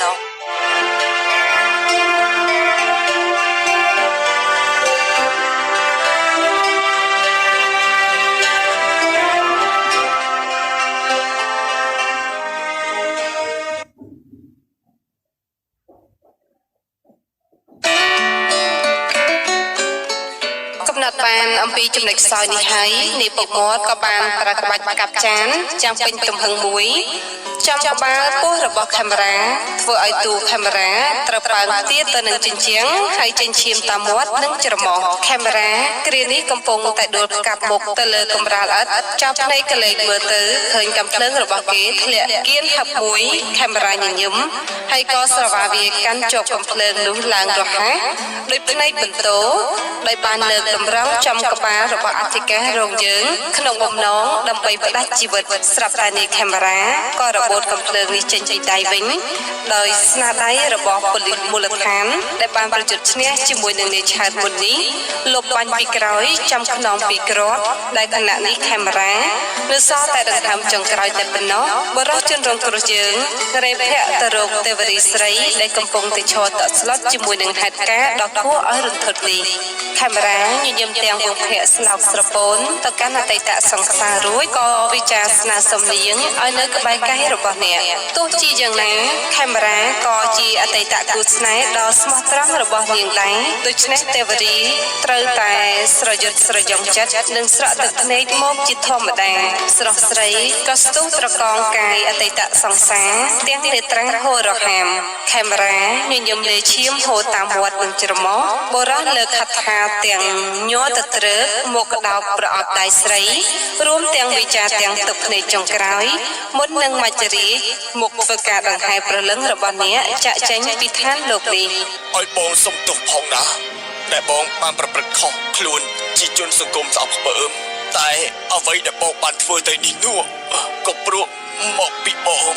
ស្រឡាញ់អូនជាតិនេះបងជាកូនអ្នកក្រដឹងច្បាស់ហើយថាស្នេហាគឺចែកវណ្ណៈពុនស័ក្តិតែបងស្ដាយការដែលបង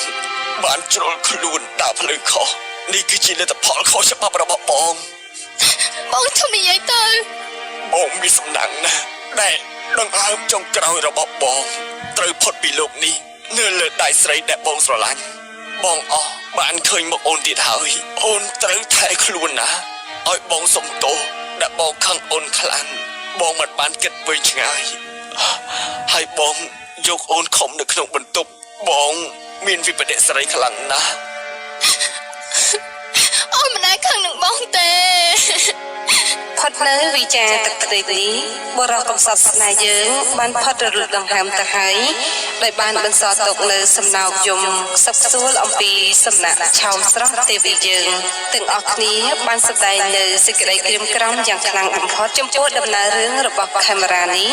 ដូចជាឆោមស្រស់ស្រីយើងកំសត់ដូចគ្នាដែរ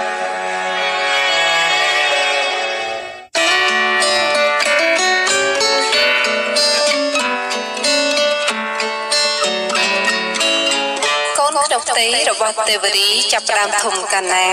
ដួងចិន្តាស្រស់ស្រីរត់ទៅនឹកស្រមៃដល់ស្វាមីកានូវេដងថែមទៀតស្រីថ្លៃគ្មានកម្លាំងកំហែងក្នុងការបំពេញកិច្ចការងារអ្វីឡើយអេរជាបត់ដេកដើរឈរអង្គុយឬទាំងដេកញ៉ាំអារម្មណ៍ហាក់ដូចជាត្រាំត្រែងជាមួយនឹងសេចក្តីទុក្ខព្រួយសោកសៅគ្មានពេលណាស្រក់ស្រានអំពីសេចក្តីនឹករលឹកដល់អណែកចំពោះស្វាមីឡើយលោកយាយស៊ីកូឡាបចូលមករកចៅស្រីនៅក្នុងបន្ទប់ មុននេះដាវ៉ាន់បានទូរស័ព្ទមកប្រាប់ថាអាទិត្យក្រោយនេះណាចៅគឺគេនឹងឡើងមកភ្នំពេញវិញហើយដើម្បីលុបសម្បត្តិអាពាហ៍ពិពាហ៍ជាមួយនឹងចៅនឹងណាគេក៏បានប្រាប់ទៀតថាគេមិនអាចរស់នៅជាមួយចៅដែលគ្មានសេចក្តីស្រឡាញ់ដូច្នោះឡើយឥឡូវនេះគេបានរកឃើញនារីម្នាក់ដែលគេស្រឡាញ់ស្មោះហើយគេនឹងរៀបការជាមួយនឹងនារីម្នាក់នោះបន្ទាប់ពីលុបសម្បត្តិអាពាហ៍ពិពាហ៍ទៅតាមច្បាប់រួចរាល់ហើយនោះ ទឹកនេត្រាកំសត់នៃស្រីល្អក៏ចាប់ផ្ដើមហូរធ្លាក់មកជាបន្តបន្ទាប់បីដូចជាទឹកភ្លៀងរលឹមនាដើមរដូវវស្សា លោកជ័យបន្ត បើរឿងរ៉ាវវាคล้ายទៅជាអញ្ចឹងទៅហើយនោះយាយនេះណាក៏មិនអាចជួយអ្វីចៅបានទៀតដែរគឺមានតែផ្លូវមួយគត់ដែលធ្វើឲ្យចៅបានប្រសើរជាងនេះគឺយាយចង់ឲ្យចៅរៀបការម្ដងទៀតជាមួយនាយពុកមាត់នោះណាគេក៏បានសន្យាដែរថានឹងចាត់ទុកកូនក្នុងផ្ទៃរបស់ចៅដូចជាកូនរបស់គេដែរហើយគេនឹងមើលថែចៅឲ្យបានល្អគេនោះក៏ជាមនុស្សល្អដែរណាចៅគេតាមយកចិត្តយាយយូរដែរហើយគេក៏មានយោបល់ថាចាំចៅឆ្លងទលេរួចសឹមរៀបការតាមក្រោយ អត់ទេលោកយាយមួយជីវិតនេះចៅរៀបការតែម្ដងគត់ តែចៅវ៉ាន់គេអាចយកប្រពន្ធថ្មីបានឯចៅវិញក៏អាចយកប្តីថ្មីបានដូចគ្នាដែរណាចៅដើម្បីកុំឲ្យវាអន់ចិត្តជាងគ្នាណាចៅ អត់ទេលោកយាយចៅសួររស់នៅជាមួយកូនរបស់ចៅអស់មួយជីវិតខ្ញុំមិនយកបរោះណាទាំងអស់គឺចៅសុខចិត្តនៅមីម៉ាយណាលោកយាយ យាយក៏មិនចង់បង្ខំចិត្តចៅដែរតែបើចៅផ្លាស់ប្ដូរចិត្តពេលណាយាយពេញចិត្តនឹងជួយចៅព្រោះយាយនេះមិនចង់ឃើញចៅរស់ដែលគ្មានប្តីស្រីថែរក្សានោះទេយាយទៅហើយណា ចាស់លោកយាយ ថ្ងៃមួយទេវរីកំពុងតែធ្វើដំណើរចេញពីផ្សារធំថ្មីក្នុងហត្ថាស្រីកាន់របស់របរមួយចំនួនជាចៃដន្យកែបភ្នែកស្រីបានប្រទះឃើញស្វាមីរបស់នាងដែលកំពុងតែប្រដាល់ត្រសងជាមួយនឹងស្រីក្មេងម្នាក់ប្រកបទៅដោយស្រស់ឆើតឆាយស្រស់ប្រំប្រៃសម្ដៅចូលទៅក្នុងហាងលក់មាសមួយនៅទល់មុខផ្សារធំថ្មីទេវរីមិនទាន់ប្រកាស 100% នៅឡើយទេថា ថាបរិបបណ្ដាស្រីក្មេងម្នាក់នេះជារូបតាវ៉ាន់មែនឬមួយក៏មិនមែននោះមិនអស់ចិត្តហើយនៅក្នុងចិត្តទេវរីស្រីក៏ប្រញាប់យាត្រាចូលក្នុងហាងមាសនោះដើម្បីធ្វើការអង្កេតតទៅទៀតខណៈនេះស្រីល្អយើងជឿជាក់ពិតប្រាកដណាស់ថាបរិបនេះគឺជាតាវ៉ាន់ទាំងសាច់ទាំងឆ្អឹងទាំងដំណើររឿងគឺនៅពេលដែលឆោមស្ងួនបានមើលឃើញស្ដាប់ឮនៅសម្ដីរបស់បរិបម្នាក់នេះនិយាយ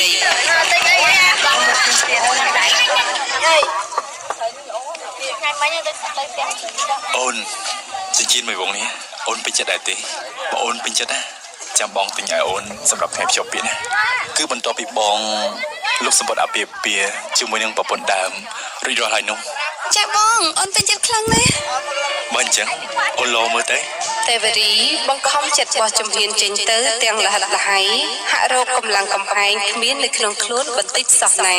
ដើរទៅមុខបានតែប៉ុន្មានជំហានស្រាប់តែឆោមទេពីយើងហាក់ដូចជាទទួលអារម្មណ៍ថាមេឃប្រែជាងងឹតស្លប់ផាន់ដីហាក់ដូចជាកំពុងកលាប់ចាក់ក្បាលរបស់នាងកាន់តែមានទម្ងន់ធ្ងន់ទៅ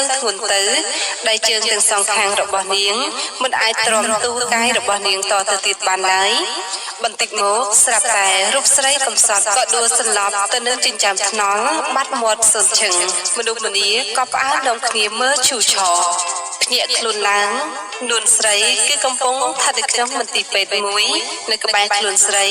ពុំមានវត្តមាននរណាម្នាក់ក្រៅអំពីរូបនៃពុកមាត់ម្នាក់នោះឡើយ ដឹងខ្លួនវិញហើយមែនទេអ្នកនាង ខ្ញុំនៅទីណានឹង អ្នកនាងកំពុងនៅក្នុងមន្ទីរពេទ្យខ្ញុំឃើញអ្នកនាងខ្យល់កនៅម្ដុំផ្សារថ្មីខ្ញុំក៏យកអ្នកនាងមកកាន់មន្ទីរពេទ្យនេះតែម្ដងទៅឥឡូវនេះអ្នកនាងអស់អីហើយចំណែកឯកូននៅក្នុងផ្ទៃរបស់អ្នកនាងវិញក៏ពុំមានប៉ះពាល់អីនោះដែរ នេះជាលើកទី2ហើយក្នុងការដែលលោកបានចូលខ្លួនមកជួយខ្ញុំសូមអរគុណលោកខ្លាំងណាស់អរគុណណាស់ចំពោះទឹកចិត្តរបស់លោកដែលមានមកលើរូបខ្ញុំ តែខ្ញុំមិនចង់បានពីអរគុណទេខ្ញុំចង់ប្រើនៅខ្សែជីវិតឲ្យចូលមកពាក់ព័ន្ធដល់ដំណើរជីវិតរបស់អ្នកនាងនេះផ្ទាល់តែម្ដង តើលោកចង់មានន័យយ៉ាងម៉េច គឺខ្ញុំចង់ធ្វើជាឪពុករបស់ក្មេងដែលនៅក្នុងផ្ទៃរបស់អ្នកនាងដើម្បីកុំឲ្យគ្នាកើតមកមិនមានឪពុកហើយនឹងគេ មិនបានទេ តែហេតុអ្វីទៅ គឺខ្ញុំមិនស្រឡាញ់អ្នកណាក្រៅពីប្តីរបស់ខ្ញុំទេជាតិនេះខ្ញុំសុខចិត្តរស់នៅជាមួយកូនខ្ញុំតែ2នាក់តែប៉ុណ្ណោះគឺខ្ញុំមិនចង់មានឈ្មោះថាមានប្តីពី3នៅឡើយ បើមិនបានសម្រេចនៅរឿងនេះខ្ញុំមានតែកោសក់បួសហើយ បួសព្រោះសេចក្តីស្នេហាវាមិនបានបន់ទេលោក ខ្ញុំគ្រាន់តែចង់បាននៅភាពស្ងប់ចិត្តតែប៉ុណ្ណោះ ណាហើយចុះបើលោកចង់ទៅបួសហើយនោះខ្ញុំក៏មិនអាចខាត់ខាំងលោកបានដែរនាំឲ្យខ្ញុំនេះមានបាបដោយសារតែការរារាំងលោកត្បិតការបួសរបស់លោកមិនបានបន់ក៏វាមានផលល្អខ្លះៗដែរ តើជាអ្វីទៅ គឺសោះនឹងអស់ប្រាក់ទិញសាប៊ូកក់សក់និងវាមិនកើតចាយផង អ្នកនាងគឺខ្ញុំកាត់ទុកយ៉ាងនឹងហើយនៅមានចិត្តលេងសើចនៅលើកំណត់ទុករបស់ខ្ញុំទៀត សុំទោស ខណៈពេលនោះដែរទ្វារបន្ទប់ក៏បានបើកឡើងលេចចេញនូវវត្តមានរបស់លោកតាស៊ីសង្ហានិងលោកយាយស៊ីកូឡាបកំពុងតែដើរចូលមកនាំមុខកញ្ញាដ៏ស្រស់ប្រំប្រៃម្នាក់ទៀតបើយើងក៏លេចមិនច្រឡំទេគឺជានារីម្នាក់ដែលទេវរីបានឃើញបណ្ដាគ្នាជាមួយនឹងស្វាមីចូលក្នុងហាងលក់មាសលោកតាលោកយាយបានដាក់ខ្លួនអង្គុយពីលើកៅអីចំហៀងគ្រែទេវរីព្រមគ្នានឹងកញ្ញារូបស្រស់ម្នាក់នេះផងដែរ នាងជាប្អូនស្រីជីដូនមួយរបស់ចៅថារ៉ូហើយចៅពុកមាត់នេះណានាងគឺឈ្មោះថាធីតា នាងគឺជាប្អូនជីដូនមួយរបស់លោកហ៎ ត្រូវហើយនាងជាប្អូនស្រីជីដូនមួយរបស់ខ្ញុំ នាងគឺជានារីដែលត្រូវជាអនាគតភរិយាថ្មីរបស់បងដាវ៉ាន់នោះមែនទេ ចាប៉ាត់មែនហើយអ្នកបង ទេវរីទម្លាក់បុកចោះទាំងក្តុកក្ដួលអួលណែនដើមទ្រូងរកខ្លែងមិនត្រូវ ខ្ញុំក៏ជាប្អូនជីដូនមួយរបស់បងតាវ៉ាន់ដែរ ត្រូវហើយពួកយើងគឺជាបងប្អូនជីដូនមួយនឹងគ្នាតែពួកយើងមិនសូវមានទំនាក់ទំនងនឹងគ្នាទេព្រោះតែមានស្រុកកំណើតនៅឆ្ងាយពីគ្នាបន្ទាប់ពីលែងលះគ្នារួចតាមផ្លូវច្បាប់ហើយតាវ៉ាន់នឹងរៀបការជាមួយធីតាហើយចុះអ្នកនាងវិញនឹងមានកម្រងយ៉ាងណាដែរ ខ្ញុំគ្មានកម្រងអ្វីទេ តើខ្ញុំអាចធ្វើជាអ្នកស្អំបេះដូងឲ្យអ្នកនាងបានទេ ពុំចាំបាច់ទេព្រោះខ្ញុំមិនត្រូវការ តើអ្នកនាងប្រកាសឲ្យថាមិនជឿអ្នកណាផ្សេងក្រៅពីស្វាមីរបស់អ្នកនាង ត្រូវហើយខ្ញុំត្រូវការតែគាត់ម្នាក់គត់ ចុះអ្នកនាងខឹងនឹងគាត់ដែរទេការដែលគាត់សុំលេងលះហើយទៅរៀបការជាមួយស្រីផ្សេងនោះ អត់ទេព្រោះដំណើរនៃរឿងនេះគឺជាលទ្ធផលនៃអំពើរបស់ខ្ញុំគឺគាត់មិនខុសទាំងស្រុងនោះទេ បើអញ្ចឹងអ្នកនាងនៅមានចិត្តចង់សុំលេងលះ ជាមួយនឹងប្តីរបស់អ្នកនាងទៀតទេ ពេលនេះគឺអត់សោះឡើយហើយខ្ញុំសូមប្រកាសប្រាប់អ្នកទាំងអស់គ្នាថាខ្ញុំនឹងមិនផ្តិតមេដៃលែងលះជាមួយប្តីរបស់ខ្ញុំជាដាច់ខាត ពិតមែនទេចៅ ពិតណាស់ហើយលោកតា បងសប្បាយចិត្តខ្លាំងណាស់ដែលអូនមិនព្រមលុបសម្បត្តិអាពាហ៍ពិពាហ៍ជាមួយបងនោះ តាលោកនិយាយចង់មកនេះថាម៉េច គឺនេះពុកមាត់នេះហើយដែលជាអតីតស្វាមីក្រៅបេះដូងរបស់អូននោះអីបងអូនមិនជឿចាំតែមើលចុះ បញ្ចប់វិចារនេះនាយពុកមាត់ក៏បានដោះពុកមាត់ពុកចការួមទាំងសក់ខ្លែងខ្លាយដែលបានពាក់បន្លំគេនោះចេញអស់រលីងប្រែផ្លាស់ទៅជារូបរាងរបស់ដាវ៉ាន់យ៉ាងពិតប្រាកដឥតខ្លែងបន្លំអ្វីសោះឡើយទេវរីពេញព្រៀបទៅដោយក្តីចម្ងល់លាយជាមួយនឹងភាពរំភើបសប្បាយរីករាយនៅចំពោះហេតុការណ៍ដែលមិននឹកស្មានដល់នេះទាំងពីរប្រាណក៏ក្រសោបអបកាយគ្នាទៅវិញទៅមកលេងគិតអំពីភាពខ្មាស់អៀនលោកយាយលោកតានិងធីតាដែលត្រូវជាប្អូនស្រីជីដូនមួយរបស់ដាវ៉ាន់នោះគឺកំពុងតែអង្គុយញញឹមបិទមាត់លេងចិត្តហើយនួននាងចាត់សួរទៅកាន់ស្វាមីល្អ មិនក៏បងចាំបាច់ធ្វើបែបនេះចំពោះអូន នេះណាគឺបងធ្វើការដើម្បីបញ្ជាក់ពីទឹកចិត្តរបស់អូនឲ្យកាន់តែច្បាស់ហើយនឹងស៊ីជម្រៅចំពោះសេចក្តីស្រឡាញ់របស់អូនដែលមានចំពោះបងនោះអី មែនហើយចៅដល់បានធ្វើបែបនេះក៏ព្រោះតែដើម្បីចង់ឲ្យដឹងពីចិត្តរបស់ចៅនឹងណាចៅឲ្យតម្លៃលើជីវិតគូស្រករដល់កម្រិតណានេះឥឡូវនេះបានដឹងហើយណាចៅបានផ្លាស់ប្ដូរចរិតមកស្រឡាញ់ស្វាមីពិតប្រាកដមែនហើយមិនមែនសម្ដែងដើម្បីបំភាន់ភ្នែកយាយតាដូចមុននោះឡើយ លោកយាយលោកតាជ្រាបដែរមែនទេថាការស្រឡាញ់រវាងប្តីប្រពន្ធរបស់ចៅកាលពីមុនគ្រាន់តែជាឆាកបំភាន់ភ្នែកនោះ យាយហើយនឹងតាមានបទពិសោធន៍ស្នេហាយឺនសិននេះទៅហើយណាចៅកុំស្មានថាយាយនឹងតានេះណាល្ងើពកថ្ងាឲ្យសោះនោះតាមពិតទៅណាចៅគឺយាយមិនបានបន្ទោសចៅនោះទេព្រោះវាជាគំនិតដែលផ្ដើមចេញពីយាយហើយនឹងតាដោយសារតែតានិងយាយនេះណាជាមនុស្សប្រកាន់នឹងវណ្ណៈយកគំនិតមីគ្រួសារជាធំមកគ្របសង្កត់ចិត្តចៅឲ្យចៅនឹងប្រត់ប្រាស់ពីគូស្នេហ៍នឹងមកជួបប្រទះជាមួយនឹងអភិវពាដោយការចាប់បង្ខំជាពិសេសណាជួបតែបញ្ហានៅក្នុងក្រុមគ្រួសារដោយសារតែការឆ្លោះប្រកែកគ្នាដែលអ្វីវាប្រែផ្លាស់មកជាប្រសើរវិញនោះបើមិនចឹងទេនោះ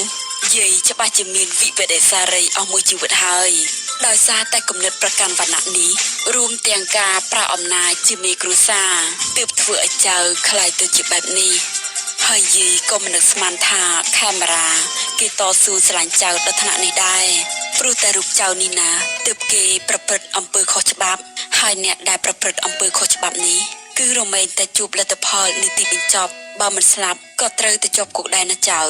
គឺយាយមានអារម្មណ៍ថាខុសឆ្គងខ្លាំងណាស់ព្រោះយាយក៏រួមចំណែកក្នុងបញ្ហានេះដែរ លោកយាយរឿងកន្លងហួសផុតទៅហើយកុំរំលឹកវាទៀតអីសំខាន់គឺពេលវេលាបច្ចុប្បន្ននេះបើយើងប្រព្រឹត្តអ្វីគឺយើងត្រូវតែប្រព្រឹត្តអំពើល្អសម្រាប់ថ្ងៃមុខយើងនឹងគ្មានទៀតទេនៅពាក្យថាវិបដិសារីនោះ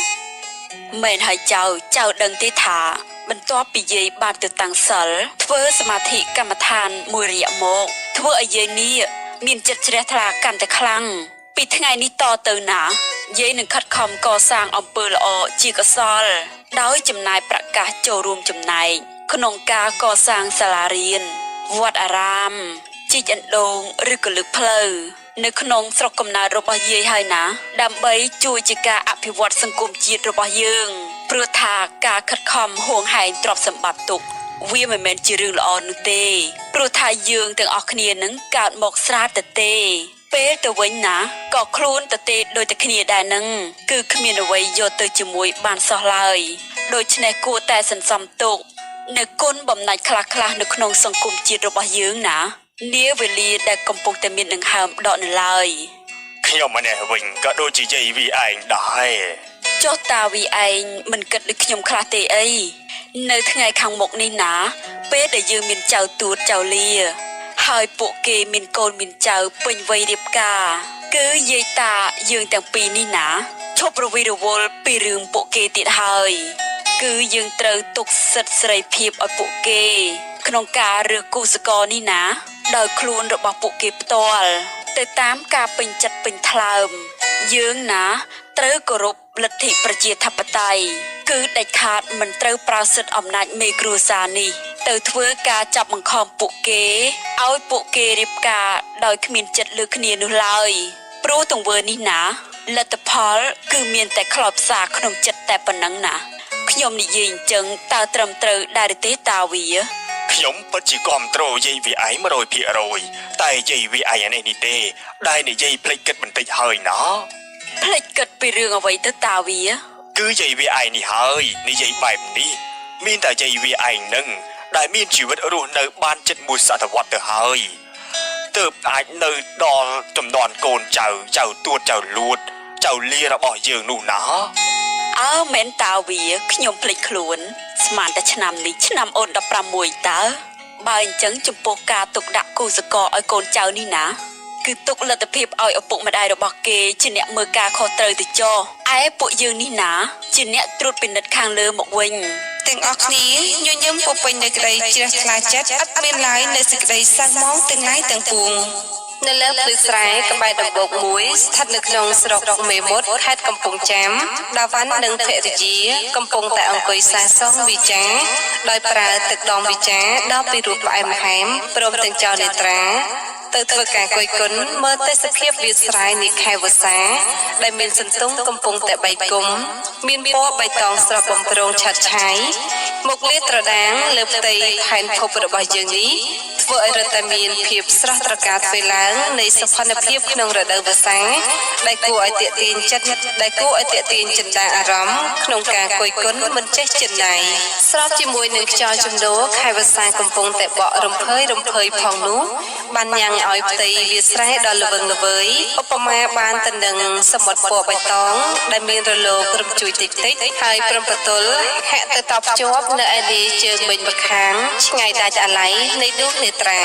ផ្អែកក្បាលលើទ្រូងស្វាមីដើម្បីសុំសេចក្តីកក់ក្ដៅបន្តិចមកទើបទេវរីស្រីផ្ដើមចេញទៅវិចារ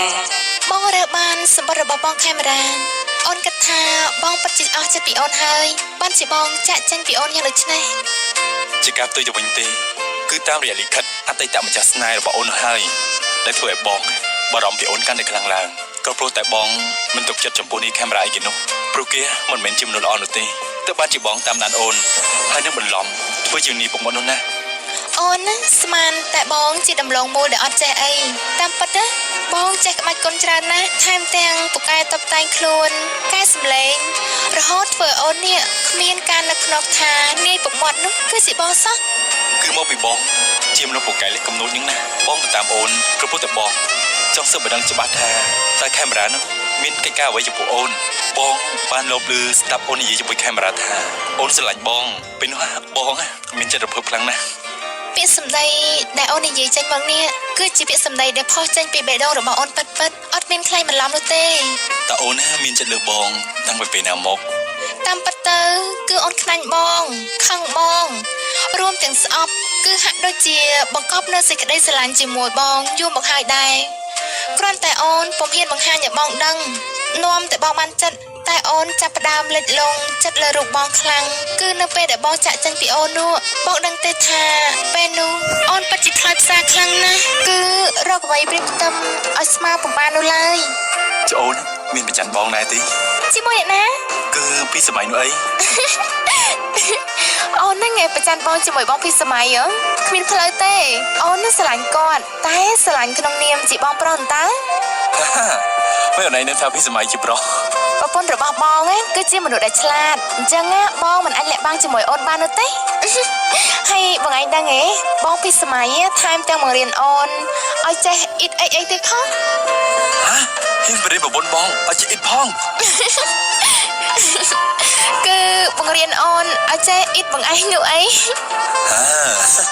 ចុះបងមិនឲ្យអូនអ៊ីតតែអូនមិនអ៊ីតវិញទេ អូនឈប់អ៊ីតហើយអាហ្នឹង បើអញ្ចឹងអូនចង់អ៊ីតអីវិញទេ គឺអូនចង់អ៊ីតសាច់បងឯងម្ដងវិញហ្នឹងណា អូយជួយផងយ៉ាពោះធំចង់អ៊ីតសាច់ខ្ញុំហើយ